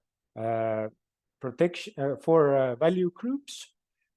So they are totally valued, totally degraded, and opposed by the highest value ones, and the 2 groups between them. And according to that, peat can be extracted only with the lowest group, which are previously strongly drained. And usually these are areas which are also previously extracted. In the development of Estonian nature protection of peatlands, there are 6 of these major areas, starting from the First Republic, when protection was concentrated on bird fauna. Then after the war, with the Soviet occupation, they were mainly trained for agriculture and forestry, and these are the major impacts also at the moment. Then from the 50s, raised a new awareness about the value of the peatlands, and some new mire protection areas were established. And from the late 60s, but mostly 70s, there was so-called the Mire War, where the awareness of the values of peatlands were widespreadly announced by the scientists, and as a result of it, very many new mire protection areas were established. And from the early 90s, when Estonia gained its independence again, wide-scale planning of mire protection was started again. And as we joined the EU, also these protected areas became part of the Natura 2000 network. And we joined international conventions like Ramsar. And also, as I mentioned before, a large-scale inventory was conducted. And during the past decade, it has been the era of vast revetting and ecological restoration of peatlands. The mentioned State Forest Management Center has vetted almost 20,000 hectares of formerly drained peatlands. So each conservation area, also the ones with peatlands, have their management plan, which is complied and approved by the environmental board. It involves the natural values found there and the indicators to measure them. also important environmental factors and their impact on the natural object, the objectives of protection of the area, and also the planned budget. There is also the the overall natural peatland protection strategy or peatland management plan, where it's given for the decade or so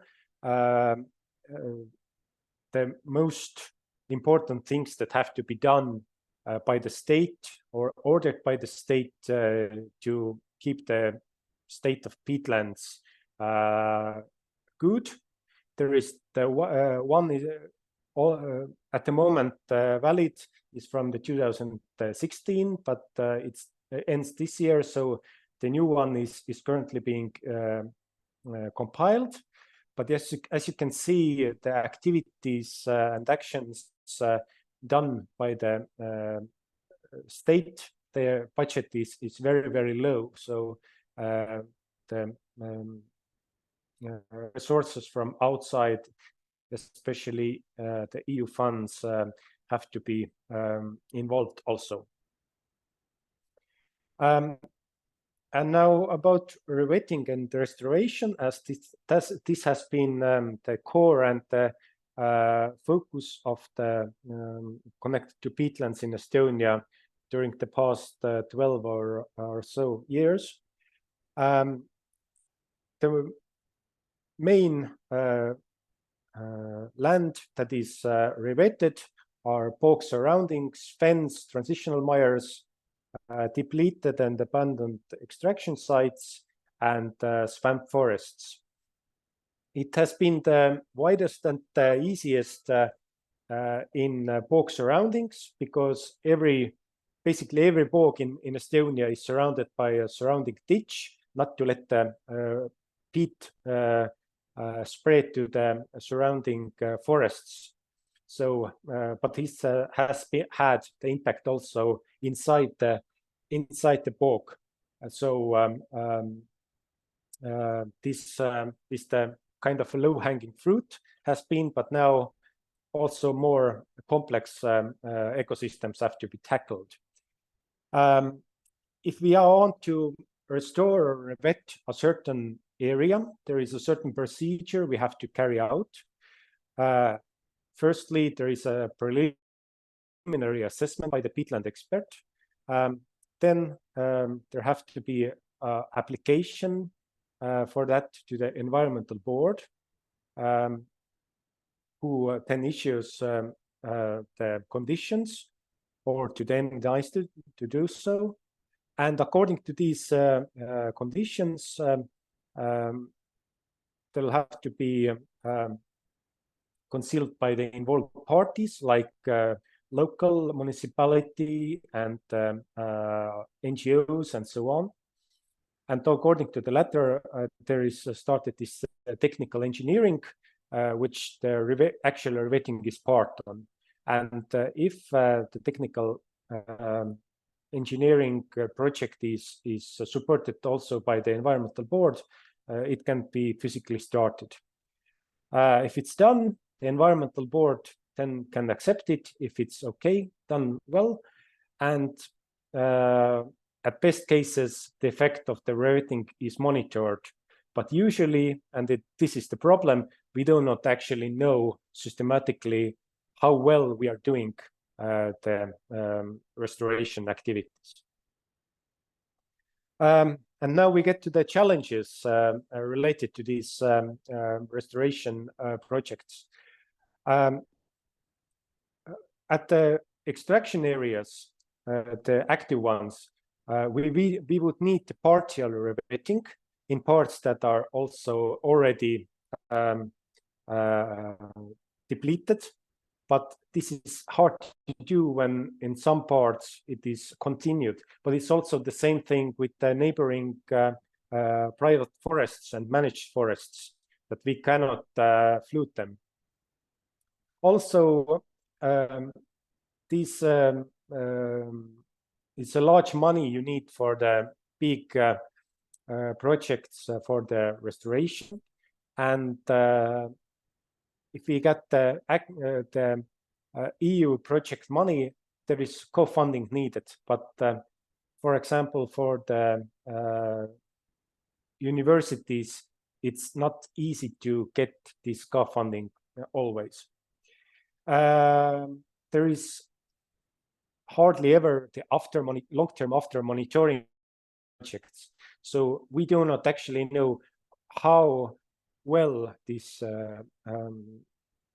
vegetation is developing, but most of all, we don't know the actual improvement in the climate impact. There is also quite slow management by the state because there is not enough these authorities or people who is doing this job. So, and if they get like several applications, it can take in a worst cases more than a year to get the conditions.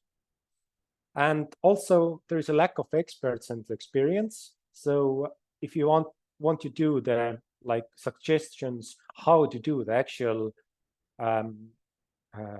restoration, then there are very few experts who are able to do that. And also our former extraction sites are mostly on well decomposed black peat, where certain easier techniques like this sphagnum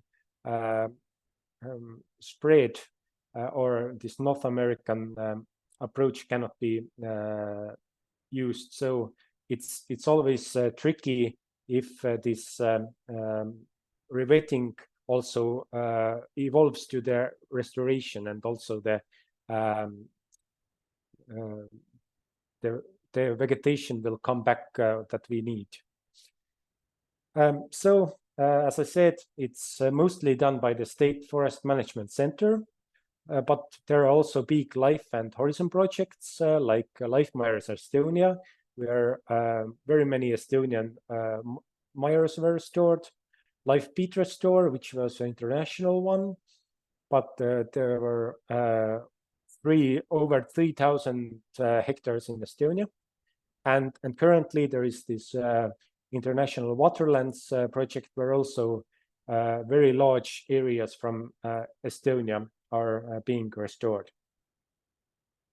And also the peat producers are very active recently. So they are trying to, or planning to reclimate or rewet more than 2,000 hectares in the becoming years. So these areas also need expert opinion how to do it in a most efficient way, and to get quick results in terms of vegetation and also climate. So, and for the ending, there is also one big project that's currently running, where over 3,000 hectares of wet forest habitats are being restored, also within a larger life project in Estonia. And it's also different from the other life projects because it's partly also in private forests. So I thank you, and if you have feedback and more ideas, you are also welcome to give me an email. Thank you. Thank you very much, Martin, for the excellent presentation, and also very clearly pointing out what are the strengths and the challenges and failures. We really appreciate it. And now we have arrived to the questions and answers session. So if any of our participants have questions in general or directed to a specific presenter, then please feel free to use the raise hand button. And then we can have a short discussion on that. Or feel free to post your questions in the chat or the Q&A box In the meantime, I might have one question to actually all our presenters. I'm really interested in your quick feedback, especially those who are working more on a national level. That are you aware of any already started conversations about designating areas to be included later on for the national restoration plans if the nature restoration law becomes reality and discussions start on the national level? Do you know of any such discussions in your countries? Well, I can start. This is still very fresh, but I think we are firstly continuing with the current plans, like these ecosystems that I mentioned, the bog surroundings, also former peat extraction sites.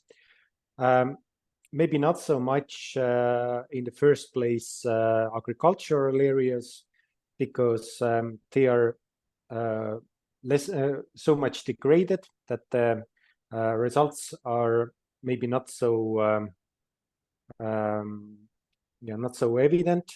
It's not so easy, but also because of the changes in climate, also these agricultural areas becomes more important in terms of food security, because in the southern parts of Europe, the land suitable for agriculture is decreasing. So we have to think about this as well. Thank you. Gábor, probably, do you have anything to add at this stage? No. Thank you. Thank you. Elise, do you know if everything on the nature restoration law go as planned or ideal, and the elections will not stop the process or anything else, then when is approximately the time when member states need to start working on their nature restoration plans or national restoration plans? Yes, so thanks for the question. The next steps for the nature restoration law is, as I mentioned, this sort of formal adoption by the end of the year. This is expected in December. And then you always have a few months, I believe, but I will need to double check. I think it's around 2 to 6 months. I need to double check for the translation and legal let's say, review of the text. This is only a formality. There will be no vote or no nothing. So the text will be checked, and then you have the legal entry into force. And the latest negotiations were around 2 years after the entry into force for the member states to start drafting their national restoration plans. As we haven't been able to access the latest document, I don't know if this has been changed in the latest trialogues, because a few things have been reviewed.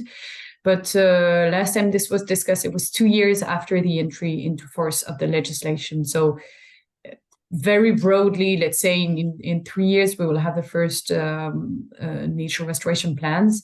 But of course, as soon as the text is finalized and shared, and even before the entry into force, member states will indeed have to start determining those areas and negotiating on which sites would be subject to the restoration. And if they don't do so, if some of you are part of civil society or even academia, I would encourage you to reach out to your governments and support them in determining these sites. Thank you very much, Elise.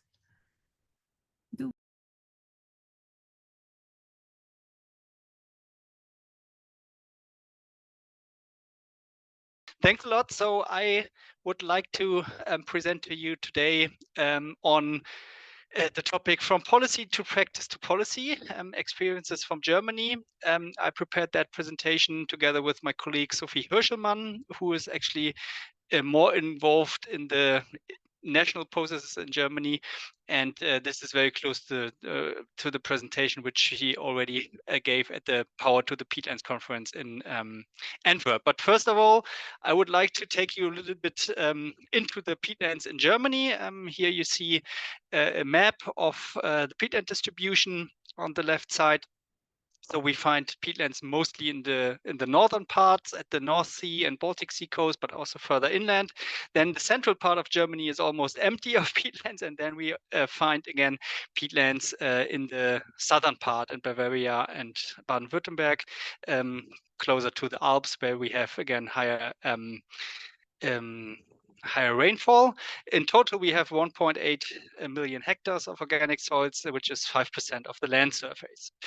Unfortunately, of these 1.8 million hectares, 94% are drained and mostly used for agriculture, but also for forestry, for peat extraction. We only have 2% of the peatlands left in a near natural state, and at least 4% of the peatlands already wetted. And these peatlands, of course, have quite a big impact on climate change mitigation and adaptation in Germany. Here again, you see the share, these red parts, which are the agricultural soils on organic soils, so on peatlands, which is only 7% of agricultural area. But these 7% are actually responsible for more than 40% of the total greenhouse gas emissions in Germany. So by far, it's the biggest share of emissions in the agricultural and land use sector, more than livestock or fertilization emissions. And the national inventory says that we have 53 million tons CO2 equivalent per year from all peatlands, which is 7% of the total emissions of Germany.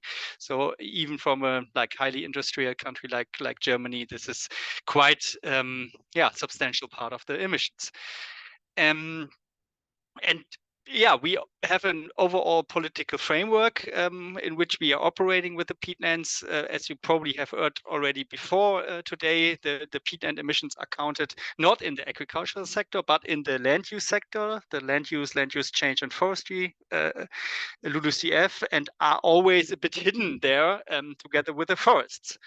We have now in Germany overarching goals in the updated federal climate protection law, which says that until 2045, climate neutrality needs to be reached, and the LULUCF sector should be a sink of 40 million tons CO2 equivalent. And also we have from the EU level in the Fit for 55 package with the LULUCF regulation, fixed targets for member states and also Germany. But we see when we look at this graph, these are actually the comparison between the emissions and sink from forest and organic soils, so peatlands. For the peatland-rich federal states, so there are 5 of them, 4 from the north and 1 Bavaria from the south. And you see that actually in all these federal states, which have substantial area of peatlands, the emissions from peatlands are much higher than the sink from forest.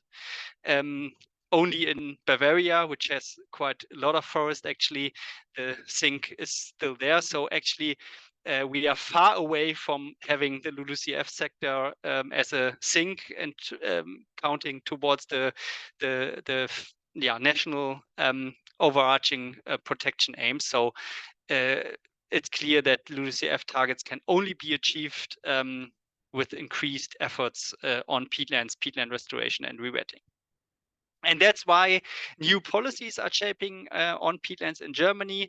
Beside the updated national climate protection law, we have now a target agreement between the federal and the state level, because in Germany, actually, the federal states are in charge for site related and land use related issues. And we have since 2022, last year, we have a national peatland protection strategy in place, and the aim of these 2, of the target agreement and the strategy, is to reduce 5 million tons CO2 equivalent per year from the peatlands until 2030, which is, as you if you compare to the 53 1 million tons CO2 equivalent, which we have total like less than 10% reduction, so still far away from reaching the overarching goals. And to make this operational, we have since this year a national program for nature-based climate protection, in German Aktionsprogramm Natürlicher Klimaschutz, in which the federal government dedicated 4 billion euros for these nature-based solutions, and from this they now state that 1.2 billion euros should be reserved for peatland related measures. Probably first measures already start this year, more to come next year, so there is also some money available. But yeah, the implementation is still lagging behind. So this is for example a picture of the peatland distribution in northern Germany. This is the total distribution, and most of these sites are drained, more than 90–95%. And if we see what is already rewetting, we can almost not see them on the map, because these are very separate areas distributed all over. So we are really far away from reaching the targets. We need to rewet actually every year to meet climate neutrality 50,000 hectares, and currently we are only managing to rewet up to 2,000 hectares, and that is already an optimistic number. So we still have a long way and a lot of obstacles to overcome, and that's for this upscaling and acceleration. Policies have to align in many fields actually. So it's not only the peatland specific strategies, but it's like different policy fields: soil conservation, water, building for the biomass from paludiculture, for example, agriculture, forest, spatial planning, climate. All these should leverage towards upscaling and acceleration of rewetted. But how do we really do that? Like, what is needed to make this work in practice and at the necessary speed? So that's where our work comes into play, what we as Succow Foundation and also in the Greifswald Mire Centre are doing. So we are actually supporting local policy making. We bring decision makers to the field to show them like on the ground experiences, and we are trying to summarize practitioners' perspectives for decision makers. And for that, we had a larger project which finalized last year, which was called MOKLI, More Klimaschutz in German. And there we developed practical solutions together with land users and also with land owners, other stakeholders in 5 different model regions. You can see them here with the stars on the map. Because we saw that actually in every region we have like different peatland types, we have different stakeholder setups, we have different land users. So there is no kind of like blueprint which you can just put on every region and then you're fine. You really need to you develop specific solutions, and then they need to of course get back into the policy to make it functional. And for that we also had quite a lot of policy advocacy running within that project. For example, we provide guidance like these puzzle pieces, what is actually needed to come from a drained site to rewetted site to bring stakeholders on board, and so on and so forth. So we had a lot of this like easy language and really practice related issues and publications. And then, for example, we had at the end of the project, together with the land users, together with farmers, for example, farmers associations, we sent an open letter to the Ministry of Environment, agriculture and economy to really kind of address the issue that we need to move faster, that we have to act on peatlands to really fulfill our overarching goals.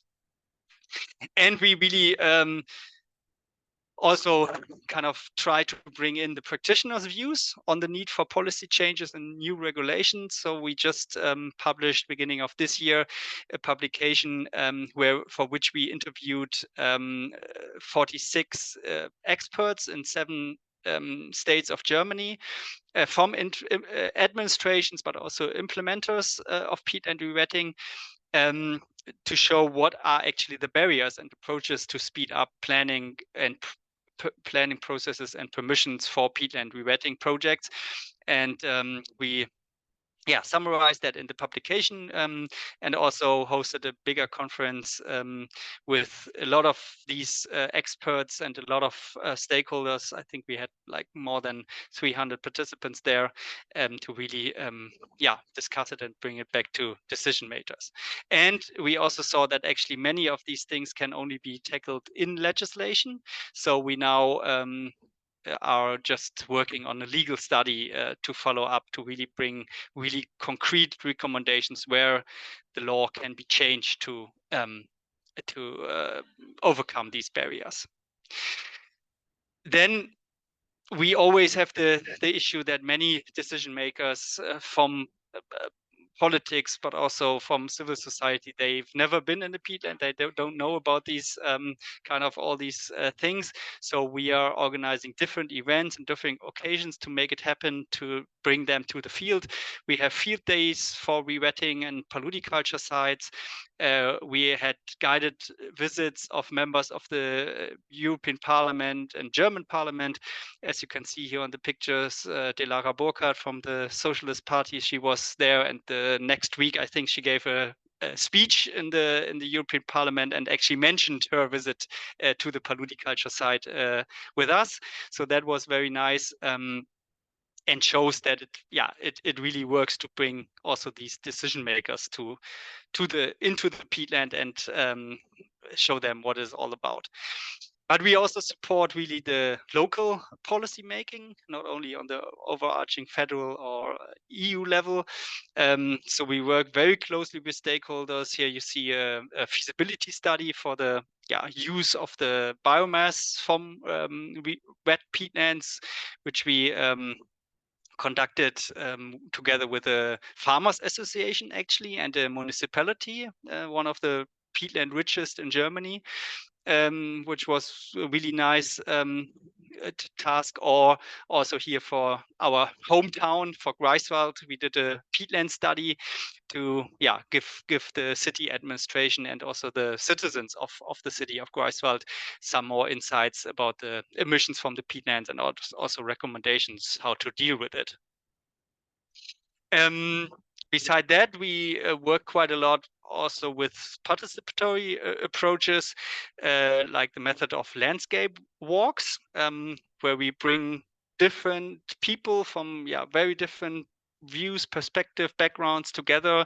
And that was actually developed during Corona times when it was not possible to meet in a room. So we just said, okay, we go outside, we walk in the landscape and discuss there. And that actually proved to be very successful and very nice, because it's really a trust building and participatory approach. And now we started that in our region here in Mecklenburg-Western Pomerania, but now we are also spreading that to other of these model regions in which we are working. Yeah, and we are in that way, we are also starting to initiate and to facilitate local peatland strategies and also landscape councils to really also integrate the peatland issue in the broader landscape approach, because peatlands, of course, are always very much connected to the hydrological system. So that is, in short, what we are doing to actually bringing the practice to policy and also the policymaker to the practice, to bring that together and to inspire and demonstrate and enable good policy on the local level, on national level, but also up to the EU level, to enable more peatland restoration and paludiculture implementation in our peatland areas in Germany. Thank you for your attention, and I'm looking forward to get some reactions and questions from you. Thank you. Thank you very much, Jan. It was really exciting, and it was great that you pointed out the complexity of stakeholders in the background and who need to be involved and in the policy making and also in the discussions. It was really great, and it's kind of amazing how you will find the time to do this. I don't know whether somehow you are measuring the effectiveness of this kind of outreach activities. Yeah, I mean, we have a big team working on that. And it's of course, also always these participatory approaches always take a lot of time, because you really have to prepare it well. You have to deal with a lot of people who have different interests, who have different approaches, and that takes time also to explain, to bring them on board, to build trust. We are currently actually working within an Horizon project, Horizon Alpha Wetlands, where we are hosting a workshop in one of the living labs. And in that regard, we really want to also evaluate these approaches from a sociological point of view, to get better insights, what we could probably also improve in these approaches. Thank you. Now we have arrived to the breakout room sessions. And then after the panel discussions, we will have, or you participants will have the chance to ask questions. There are 3 thematic breakout rooms coordinated by 3 of us. The first is on the gaps and weaknesses in national peatland strategies. This will be coordinated by Elisa. The second, the use of participatory methods in national policymaking for peatlands. This is coordinated by myself. And the third room is on the potential of the EU nature restoration law and national restoration projects for peatlands, which will be coordinated by my colleague Luna Milatovic. Sounds good. So let's start then the reporting back with room number 1. Elisa? Okay, we were the 4 of us, actually, together with me. But still, despite this, I think we have a lot of answers and thoughts on our topic, which was the national peatland strategies, focusing on national aspects. So if you can see my screen, we discussed the first question the most: what positive and innovative approaches there are in the countries on current policies on peatlands. We have examples from Slovakia, where there is of course a law on nature protection, including peatlands, Natura 2000 sites and national protected areas. There is an existing Slovak wetland policy, for example. There is the preparation of the new national biodiversity strategy in connection with climate change adaptation. There is a climate change adaptation strategy and an action plan based on ecosystems, which is one chapter of the climate change adaptation strategy. There are also projects financed from different funds, and also there is support of nature restoration regulation, which is in connection with the CAP. So there are some progress made also in the Slovakian CAP, which is very similar to Hungary, because from 2025, Hungary plans to include wetlands and peatlands as a category, as a supported category in the national CAP. But for that, there will be a new layer included into the agricultural data map system, and this needs time, and this is why the plan is only to launch this category from 2025. So it's quite similar to Slovakia.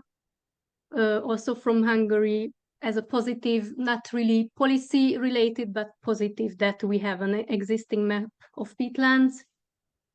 And Germany has ambitious goals to reduce CO2 from drained peatlands by 2030. And also polyculture is promoted. Then the negative aspects, there are also some bottlenecks and weaknesses in gaps in policy approaches towards peatlands. Let's start again with Slovakia. There is a lack of information and lack of understanding and cooperation of cross-sectoral approaches and synergies. So, for example, between climate change, agriculture, and biodiversity, carbon credits, sequestration, carbon farming, importance of peatlands restoration. So lack of information of all of this, and common approach to stimulate focus on peatlands. There are not clear incentives, subsidies, or compensations for peatlands. For Hungary, we can say it can be a weakness that we don't have a dedicated peatland strategy yet. And also the current cap doesn't mention peatlands. And then we have a European level answer as well, that there is no alignment between agriculture, energy policies and peatland ecosystem restoration policies, leading to strong incentives to drain peatlands. And there is also there are different definitions of peatlands and peat depths, for example, 10 versus 30 centimeter, leading to misaligned policies between countries. Also, transboundary peatland policy also presents challenges with different policies at national scale and different mixes of state versus private land ownership. And we didn't have time for the last two questions, but I have still 20 seconds. In the meantime, my roommate wrote something on the notes as well. So the question was, what could make the national policies more impactful?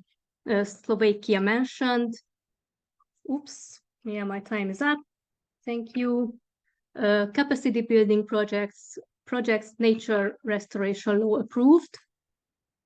And for more effective policy implementation, the answer could be involvement of private sector, investment, and blended finance. So thank you very much. These were the results from room 1. Thank you very much. They were really informative and helpful also for us to include them in our final report. On behalf of room 2, I will also share my screen and the inputs that we put together. So we were talking about participatory methods. On the first question, we talked more than what we wrote. We were just discussing how public consultations are working in member states and how they could be, and other methods used for peatland-related policymaking. It also came up that that the role of different international projects or EU projects like Horizon and LIFE can have a really big role in inspiring and motivating and actually providing a platform to do these kind of outreach activities and the involvement of multiple stakeholder groups. But when we go to the next question about what factors led to the success or failure of the participatory methods that we discussed before, then under factors of success, we mentioned elements like personal connection to the site or the topic, finding a common ground among stakeholder groups, having trust, having a common vision, that a neutral body is the one who is facilitating these participatory processes, the importance of personal networks, people often ready to compromise if they work together, Also the importance of interaction between people on the ground, scientists and policymakers, the involvement of several sectors and making these processes transparent. The building upon other projects or initiatives, this could be also a kind of best practice or related to the aforementioned Life and Horizon projects.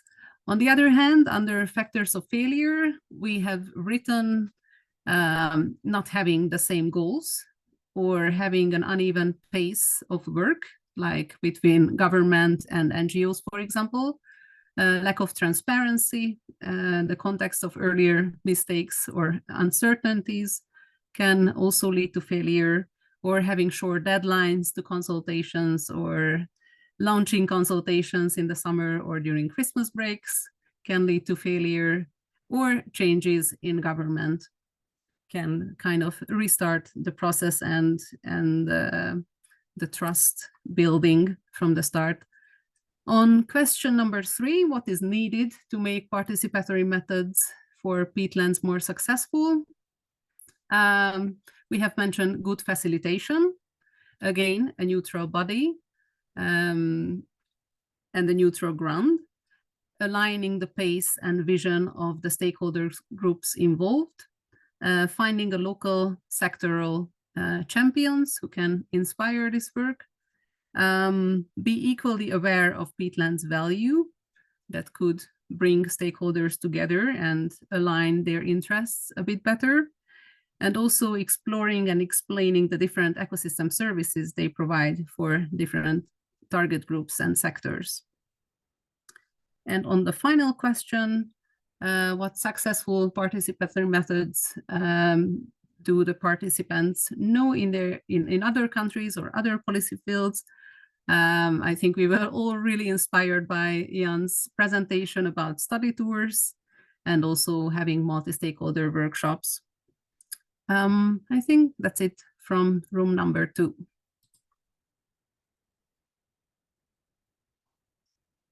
Luna? Okay. Yeah. Let me also share my screen with our slides. Do you see the first question now? Yes. So our first question was focused on rating the support for the nature restoration law from different stakeholders.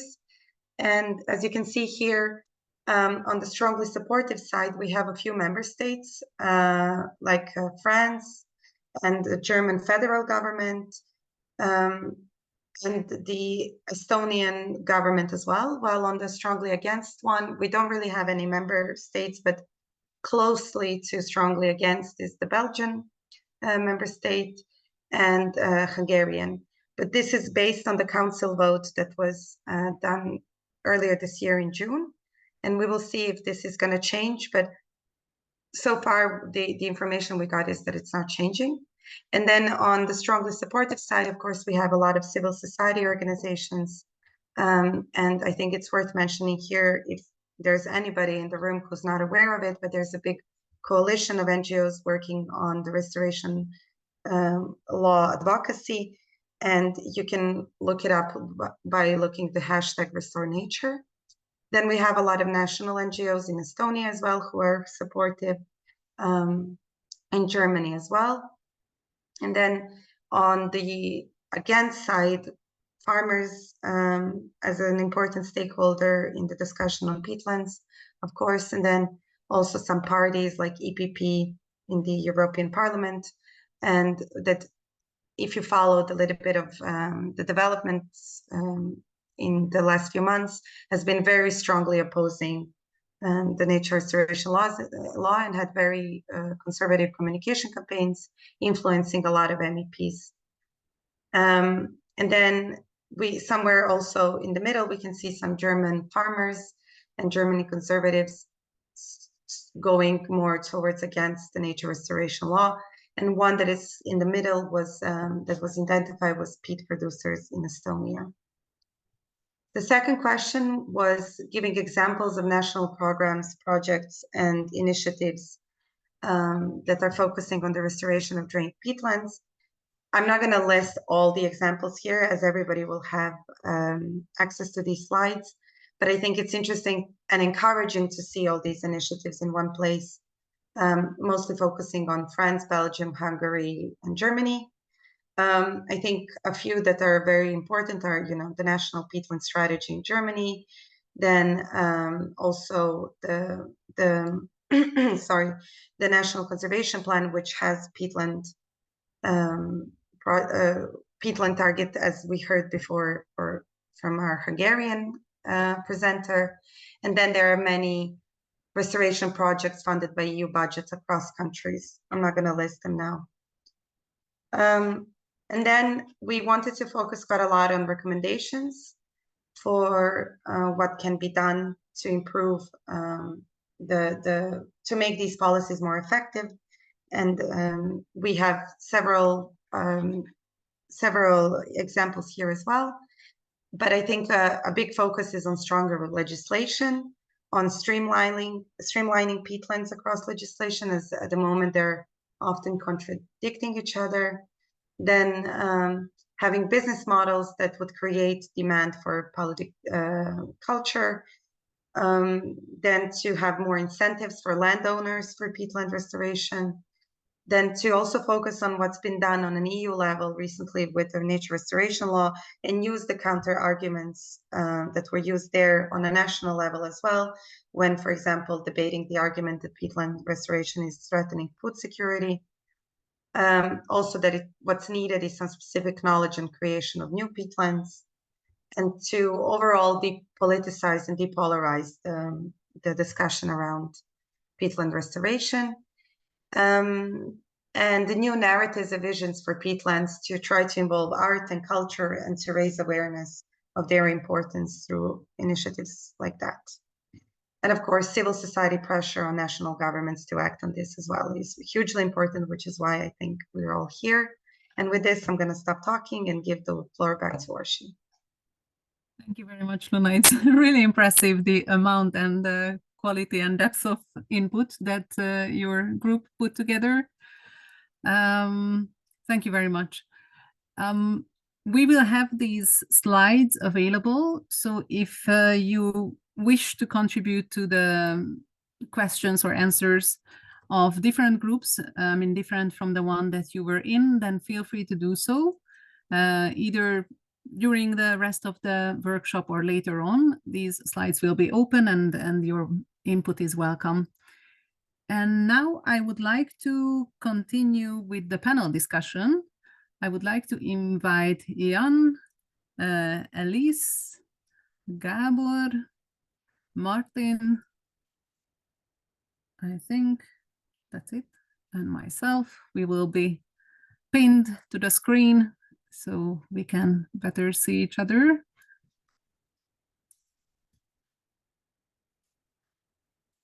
Gábor is here as well.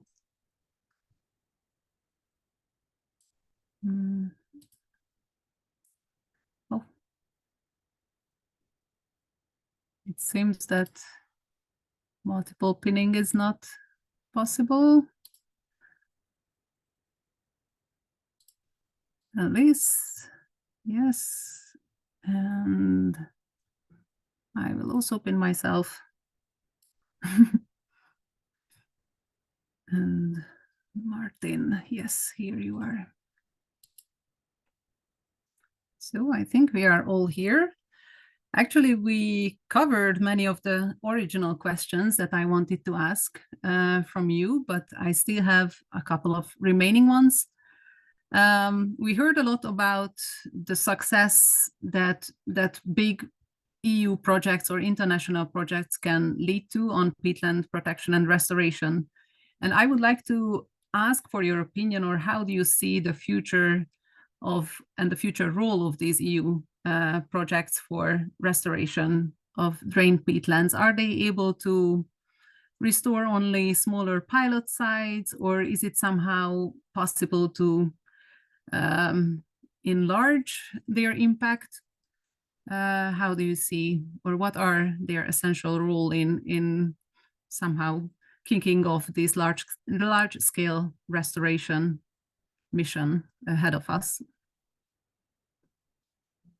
the floor is open. Whoever wishes to contribute or has personal experience on similar projects.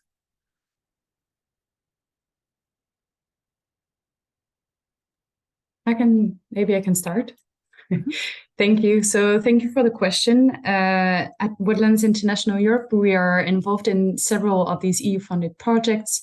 We're part of the Wetlands, the Alpha Wetlands, the Wet Horizons, and the Rewet Horizon projects. And we've seen with the multiplication of the action sites, the open labs, the knowledge sites, and whatever names they have, the multiplication of these sites where either the restoration is happening on the ground or where the data is extracted and collected from previous restoration activities. So these projects, we think, bear a great potential to not only provide the data, but to show that restoration, is happening and possible on the ground. Mm-hmm. This sends a strong signal to member states and also to the EU that the implementation of legislations and policies for restoration, if it is not ready by now, and we think that a big extent it is ready, it is going to be ready by tomorrow. There are certain shortcomings to these projects, so notably the fact that some of them do not necessarily have a landscape vision, that the restoration sometimes focuses on the sites and not necessarily with this broader scale. Another shortcoming is also very often the short timing of this project. Sometimes it's 5 years, well, around 5 years generally. And when I mentioned this morning in my intervention, this 4 returns framework at Wetlands International, we were advising and looking at 20 years. So these are some of the shortcomings of these projects, but they're necessary to show, throughout Europe that restoration is possible, to share this data and make it available for EU and also local decision makers, and also to mobilize society. And I think a few of us are also here today thanks to these projects. Mm-hmm. Thank you. Anyone else? Because from Estonia, for example, we heard about some inspiring life projects and also the challenge that, for example, the afterlife monitoring of the projects is not always covered or effective. I don't know, Martin, whether you are here or Jan or Gábor, if you wish to contribute. I try to talk about our new project. We have possibility a big project in the Recovery and Resilience Facility program.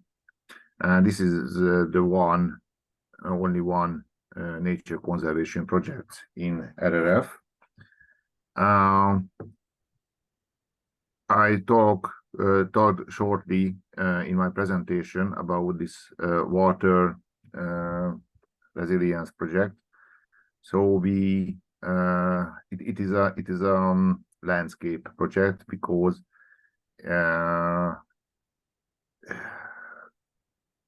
it contains the whole Hanság area, but it is good, I think. But I have many problems with the restoration financing in projects, because the time is limited in projects. If we are lucky, we have 5 or 6 years, but the most of projects shorter, and it is not enough to plan, to permit, and to make the restorations. I think it will be better, then we can cut the project more parts, and we have possibility to research, reviews the project. So when we made the Nyírkai-Hany and Oszlihan restoration, it is a flooding restoration. we had many ideas and think what will happen, but the real was different, everything. So I think we need more research, we need to collect experience in restoration, and we have to share this experience with others. So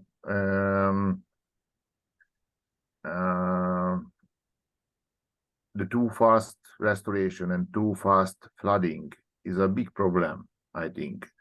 When we drain the Hanság for 200 years, I think the restoration needed 50 years.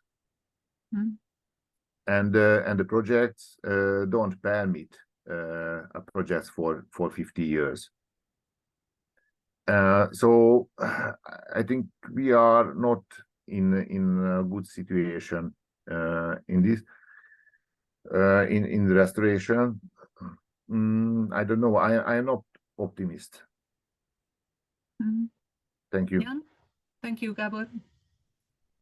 Yeah, maybe from my perspective, more here from Central Europe, from Germany. So far, I think we are still in the stage where we have like separate projects which are operating at relatively small scale. I mean, there are some which are covering 100 hectares, maybe sometimes 200 hectares, but that's maximum. And but as you have seen in my presentation, there are actually like 1 million hectares which we need to re-wet till 2045 to reach the goals of the climate law, because otherwise we will never reach climate neutrality in Germany, but also in many other European countries. And therefore, I think we really need this paradigm shift that at the moment, peatland restoration is an exceptional case. Like the normal land use is the drainage-based land use. And that is what everybody does, what is kind of the normal thing, which like administration know and know how to administer that, how to pay for that, how to kind of do the water management by the water boards, all these things, it's a normal case. But actually, it is not, because it's actually very damaging to the climate, but also for biodiversity, for the soil, for nutrients, for water, for all these things. And so we really need this paradigm shift that actually the wet use, the wet stage is the normal case and not the exceptional one. Yeah, and here we are still, I'm like carefully optimistic, I would say. we still have a long way to go, but it is doable. Like if we see at the example of Finland, for example, which drained in like just 1 or 2 decades, like millions of hectares actually. So it is possible. And most of these drainage campaigns were actually large-scale state-driven initiatives and programs. So it is possible to re-wet, to drain. Why is it not possible to re-wet? And we also see, when we're looking a little bit further in the international sphere, we see, for example, Indonesia, which has like huge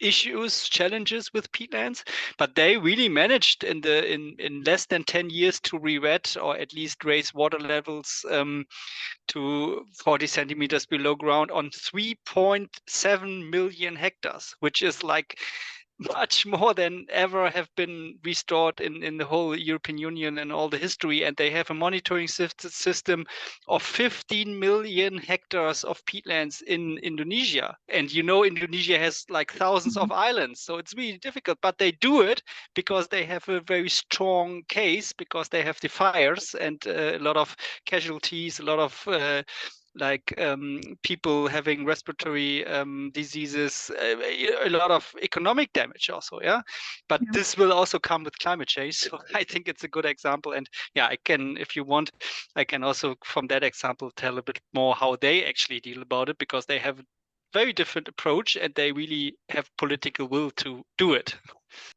But do you think that these fires and health issues were the one that changed the course of events compared to how it was before?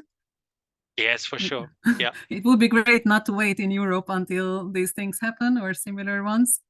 But I also had a question that three of you are active researchers and scientists, and I'm really curious that is it or could it be the scientific evidence that is still lacking or not reaching politicians enough? That could be the reason behind insufficient investment and political commitment to restoration, or something else? Can I talk? Yes, please. I think the biggest challenge is to push the decision makers in the right direction. In Hungary, this is not easy because the current policy does not see nature conservation as an opportunity, but they think it is a barrier to development. And when the inflation is 10 or 20%, I think the people is not concerned with the nature conservation, but with everyday problems. So the demand and pressure on decision makers from the people is therefore limited, I think. So we need a pressure from outside to the policy makers to change their thinking. And the people are afraid from wetlands because they heard bad things about the wetlands, and there will be more mosquitoes and the appearance of forgotten diseases like malaria. And I heard from many people this. They didn't want wetlands around their settlements because they afraid. And don't you think that if there was a bigger or better PR of peatlands and the ecosystem services that they actually provide, like they could protect people and settlements from floods and could keep water in place and things like that, which I think would be winning arguments, especially after last year's extended period of drought? Couldn't they make politicians realize that actually re-wetting and restoring peatlands could even win them votes if they make the general public understand the actual value of peatlands and maybe I don't know, go against these myths? Like I don't know. We organize many events for local people. 10 years ago, the audience was 40, 50 people. Now, if 10 people come, we are very happy. I think we organize events for farmers and local stakeholders, but they come only in winter because they work in the fields on summer, spring, and autumn. And I think the common people to their mainly concerned with their daily livelihood and the human activity is increasing, moving online, and the people are spending more and more time in different online spaces and not in the nature and not in the real life.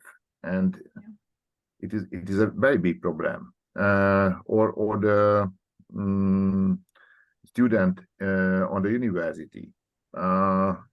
Nobody wants to be ecologist. Everybody wants to be a microbiologist because there is a money. And we heard in many presentation, there is a lack of experts. Yes, nobody wants to be an ecologist or engineer in conservation because there is no money. It's very in Hungary. Jan, go ahead. Yeah, these are very relevant points, I think. So you're completely right that we have to, of course, take the views of the common people, especially the ones who live close to the peatlands and which are directly affected, very serious, and really deal with these questions, like about the mosquitoes. For example, we have now a new project together with a leading German veterinary institute, which is close by Greifswald, to really do some research. And actually, first results shows that actually wet peatlands are much better for the mosquitoes, because these mosquitoes who transmit these diseases, they live close to the houses and the pools and the rain ponds and so on and so forth. But they don't live in the peatland, because in peatland the native species live, and they actually outcompete these like exotic species. But we need to do some research on that and really like then also communicate it to people how it is. And the second thing is, yeah, this kind of perspectives, views. I also put the sticker in the group work that we really need like new narratives and visions, why peatlands are important, why they are also beautiful, nice, why it's like worth it to kind of protect them. And there was just this year conducted, funded by Climate Catalyst, a study from Walnut, which had like focus group interviews in Finland and in Germany to get the perception and also the reaction of messaging towards peatlands. And they clearly showed that this water issue, what you actually just also mentioned, is a very important one, because that is very emotional. Like, do we still have enough water in the future in times of climate change? And that we actually should probably move away our messaging from this like climate mitigation issue, which is like very theoretical and abstract for most of the people, more to this water buffering and water retention issue. Thank you, Jan. Martin, I think you were first. Yes, I can give an opposite example. In Estonia, when the Corona time was and all the other places were closed, then peatlands were crowded of people, because that was the place they could go and have the free time there. And a few years ago, there was a voting, what is the national mark or logo, and over the forest and national festival and celebrations, and peatlands got the highest number of votes. So nowadays there are no brochure about Estonia where there wouldn't be a picture about bog. But so people are actually valuing it quite much and quite aware. But of course, we have much more of this remained nature landscape than in Germany or in Hungary. One thing that is maybe why people are against peatland restoration is because if you want to restore an open peatland, you cut down the trees, and we have also very wide and polarizing discussion about forest management in our society. And if trees are cut down and on this conservation purposes, they are left there, they're not brought out. People are angry because they are cutting down the trees again. Yeah. I think trees definitely have a better PR and better public image in Hungary for all the climate issues. Afforestation is the answer. But thank you, Martin. This is really inspiring to hear about a good example as well. Elise? Thank you. And I wanted to build on what Martin was saying. And just, I guess I don't need to remind these people here, but of course, trees are not the biggest terrestrial carbon sink. So we have a case there in sort of advertising peatlands in this regard. But I liked your example because it shows how much it gets down to, what makes people move, either go out or feeling stuff or thinking that, wow, this peatland close to my house or even near my friend's house is pretty and beautiful. And I think it will depend in each of the countries and regions, what appeals people most. But when it comes to droughts and more frequent fires in regions where it never happened, unfortunately, this will build, hopefully, the case for more urgent action. And it also gets down to what Jan was saying earlier on the fact that we still need to have this paradigm shift. And this is a very important one. And this is the same issue for environmental topics in general. And I wanted to bring the parallel of, the petrol and diesel cars that were, the absolute way of having individual public transports a few years back. And now I think in 2022, and I was checking the numbers to make sure I'm not saying something wrong, but the sales of non-petrol and non-diesel shares were up to 50%. This is just to show you that, okay, cars and transport are very impactful means of transportation, but people are very attached to them. They can't, transport themselves in one way or the other if it's not with these cars. And yet we see this paradigm shift of people moving away from the most harmful ways of having these transportations, public transportations, private transportations. And I wanted to say that actually the aim is to move to public transportations, but just a parallel of we need to make decision makers feel that, there is this urgency to act. And this is, I think, why we're all here, but also having this sort of personal resonance to either a landscape, the fact that they went with their family to visit this one, or the fact that, they think water is important or droughts are everywhere in Europe. So it goes a lot by the feeling and the perceptions of people to bring this paradigm shift. And it also very much reminds me of this UNEP report on how peatlands' economic value is underestimated and they are hence undervalued. And I think building the narrative of how great they are will also support in building this more tangible and vision of how economically valuable they are for societies. Definitely. Mm-hmm.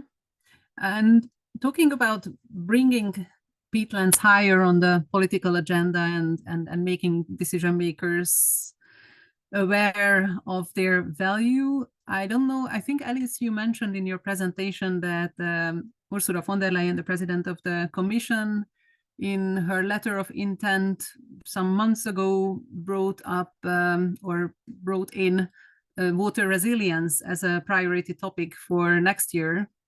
And I know that elections are coming up and things might change, but do you think that that peatlands could have a place in this conversation on water resilience? Because it's definitely a hot topic.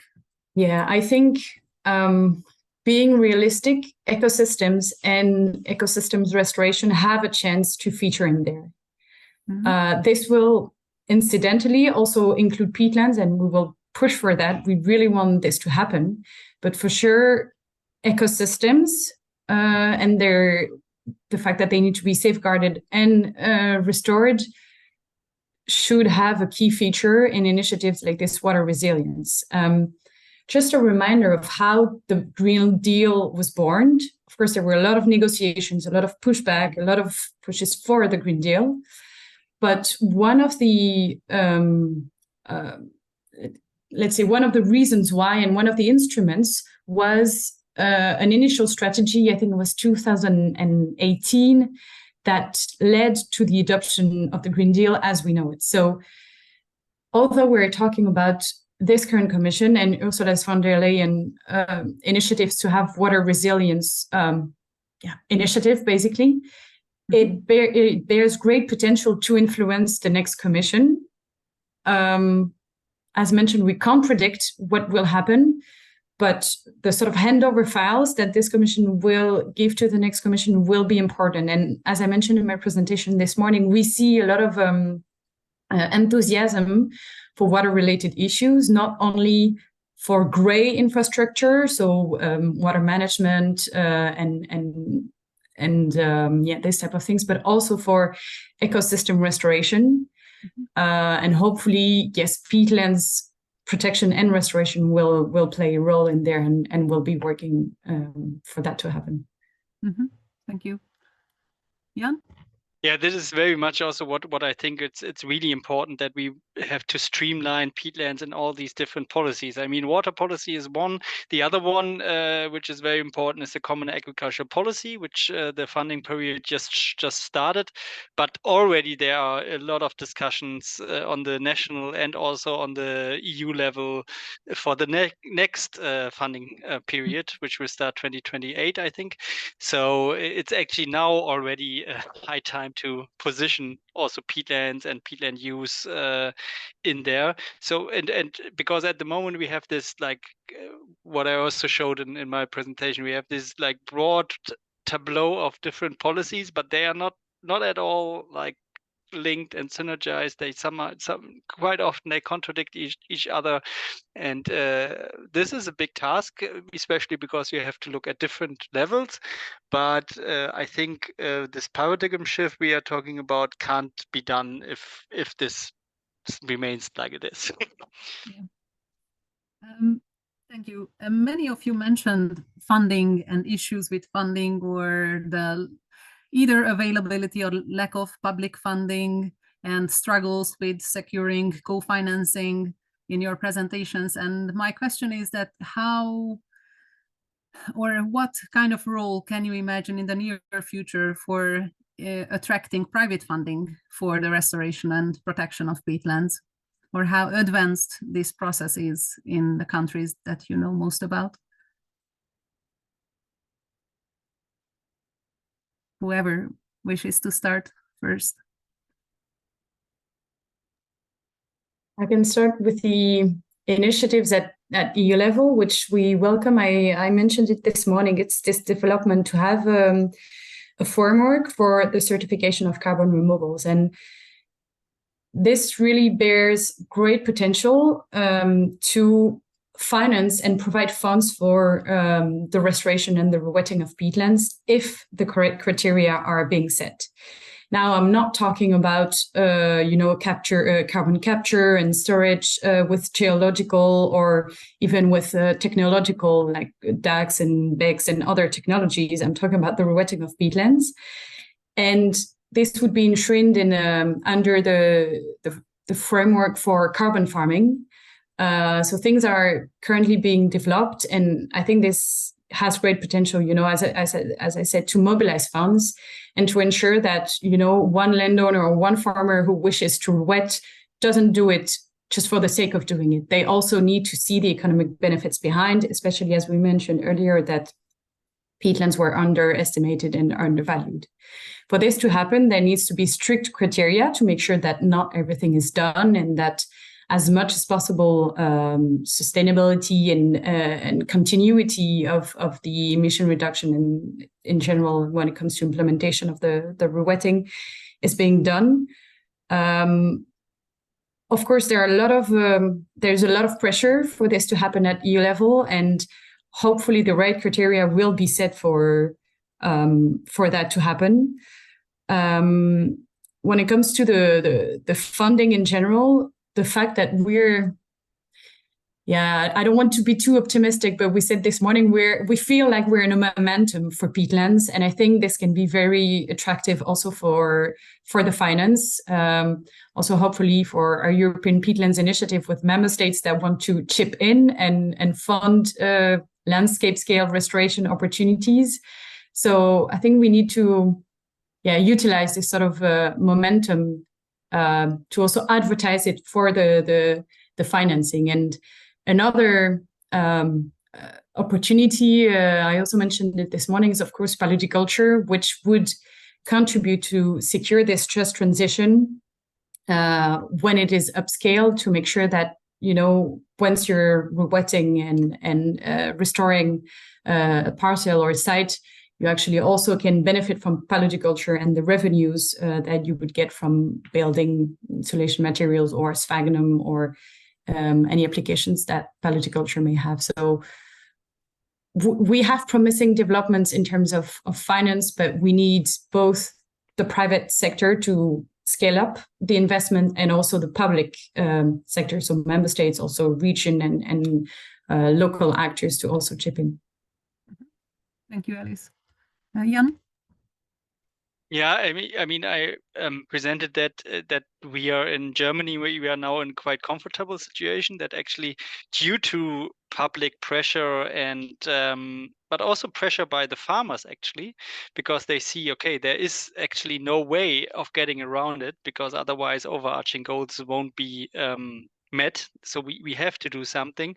They also ask together with nature conservation NGOs actually for more money for peatland rewetting restoration, and yeah, that's why the government set up this like huge pool with 1.2 billion euros just from national funds. So that is no EU funding, but it could be used, for example, for co-funding and like top up by other means. So it is possible, I think.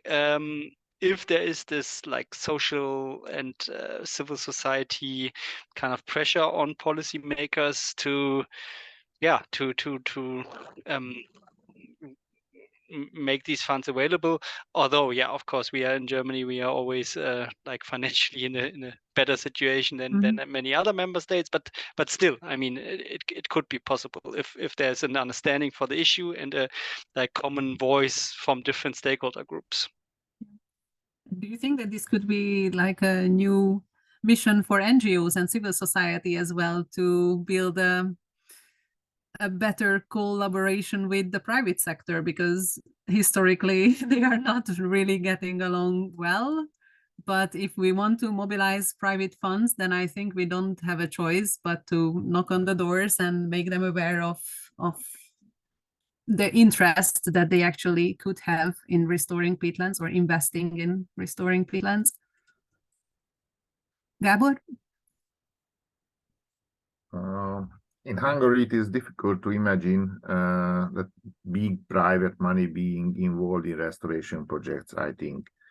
But large companies like Lego or the oil company have already supported little conservation project with a small amounts of money. I think it is a good publicity opportunity for them, but in reality, it is just a painting in green for this company. I think one exception might be if investors discover that the CO2 dioxide quotas can make good money. But that's happened so far. Our job should be to get these investments going in the right direction. So I think it is a possibility for us because the peatlands CO2 dioxide quota is very high, and if this company buy or restore peatlands, it is a good possibility to them to make money from peatlands. I don't know. Thank you. As we have only 5 minutes left, I would like to ask each of you to have one final recommendation or even wish that you have to bring this movement forward for more effective action on peatlands for restoration and protection. What do you think what is the next imminent urgent step that you are planning to do in your own job, or what we as NGOs should do? Let's start with Elise. So on top of my head, in the coming months, we still fight to have a nature restoration law. The battle is not yet over. It's not fully finalized, so we'll keep on pushing for this. I think sort of concluding word and very important one, and we talked about it during the day, but it's the mobilization. We really need all actors to be on board, and as we've seen, the task is huge, and this can only be done if we work on this and if we bring people on board. So a sort of a concluding remark would be this: to keep up the work, dream big, and dream big by bringing others in. I think this would be it for restoring nature, but also rewetting peatlands, most important. Thank you. Jan? Now you disappeared, sorry. Yeah, the big thing we are planning actually, in which I'm very actively involved, is actually to mobilize private sector, and we are actually planning to set up a alliance of pioneers. So we have already 10 major German companies, really big ones from their sectors, from construction, from recycling, from paper packaging, from furniture industry, which would like to join this initiative. And next week we'll have the first workshop with them. And so it went up to the highest level, management level of them, and they really were interested, and they really are kind of committed to invest and to set up, actually not only give money but really invest in their value chains to incorporate biomass from paludiculture. And this will also be, of course, used very strongly towards policymakers. So we are planning a bigger event in Berlin next year with the Minister of Agriculture present to launch that initiative, to really give a sign that private sector is ready. And it, of course, it needs, like for renewable energy, e-mobility, it needs also public support to kind of support that innovation and push it to the market. But yeah, we are pretty optimistic that it will work, because actually you cannot build these value chains from the farmer side. Yeah, it is always demand driven. So you have to build a demand for the biomass from rewetted peatlands, and that's what we are up to. Thank you. I remember I talked to your colleague Sophie in Antwerp, and I asked her whether you are planning to develop some kind of methodology for other organizations to follow in your path, because obviously you have a lot of successful experience or positive experience in stakeholder engagement, and it would be great to share this experience and the methods, approaches that you used. Just an encouragement. Yeah, I mean, we are involved in this Waterlands Horizon project as one of the knowledge sites. So actually there the plan is to bring that knowledge also to other partners and make it available, exactly as you said. So we are working towards it. Perfect. Thank you. Martin?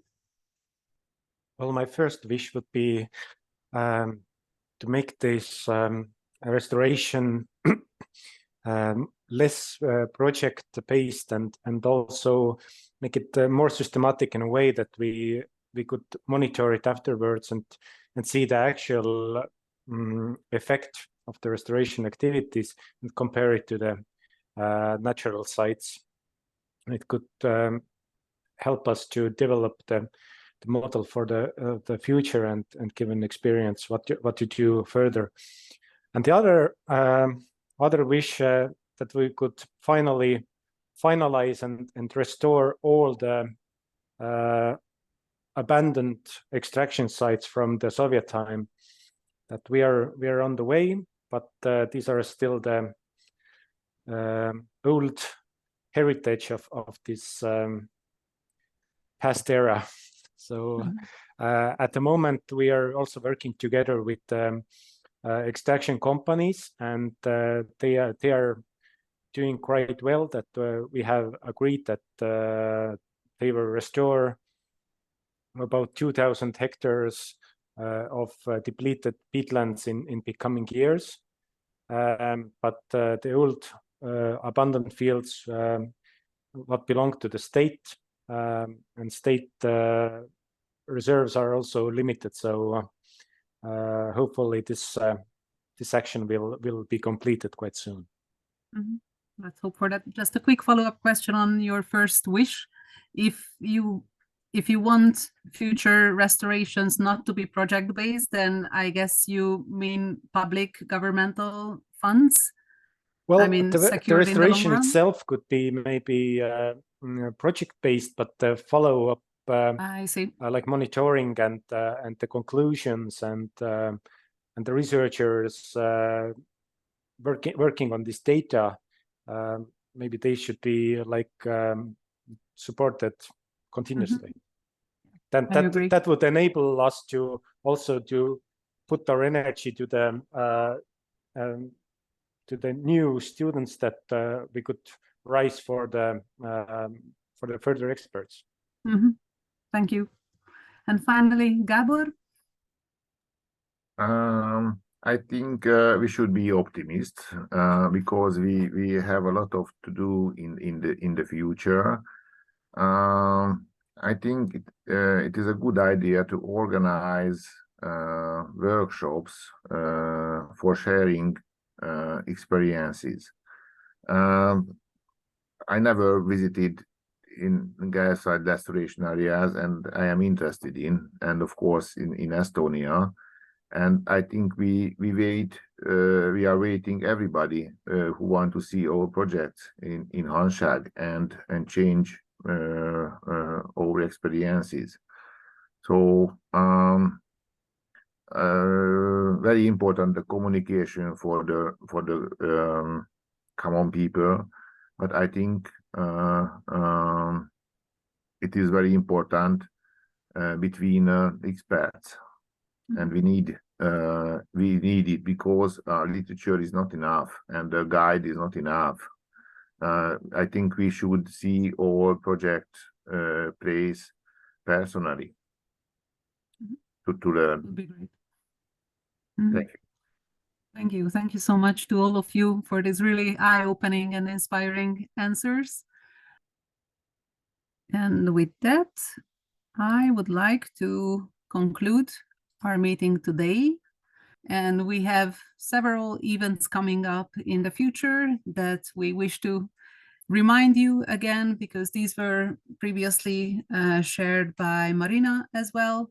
So in the spring next year, there will be an exchange on the status, progress, and future perspectives on European peatland strategies, which is kind of a follow-up meeting to a similar event that took place in Germany, as far as I remember, in 2019. The organizer will be the Succow Foundation. And then in the first half of May, CEEweb for Biodiversity is planning to organize again a multi-stakeholder workshop, this time on peatlands' potential role in national climate mitigation efforts. Then in the summer or autumn of next year in Brussels, probably there will be an event organized by the European Landowners Organization on peatlands in nature conservation areas, restoration and sustainable use by landowners and land managers. And finally, sometime in the autumn, in mid-September, there will be a high-level conference on peatlands in Berlin, organized by the German government. So stay tuned and follow our website, CEEweb's website. We are going to organize and share upcoming events or publications on peatlands, and how you could probably contribute to our work and how we could collaborate. So feel free to reach out to us. And we are really happy that so many of you stayed until the end and contributed to this event. Thank you very much. I wish you a nice afternoon.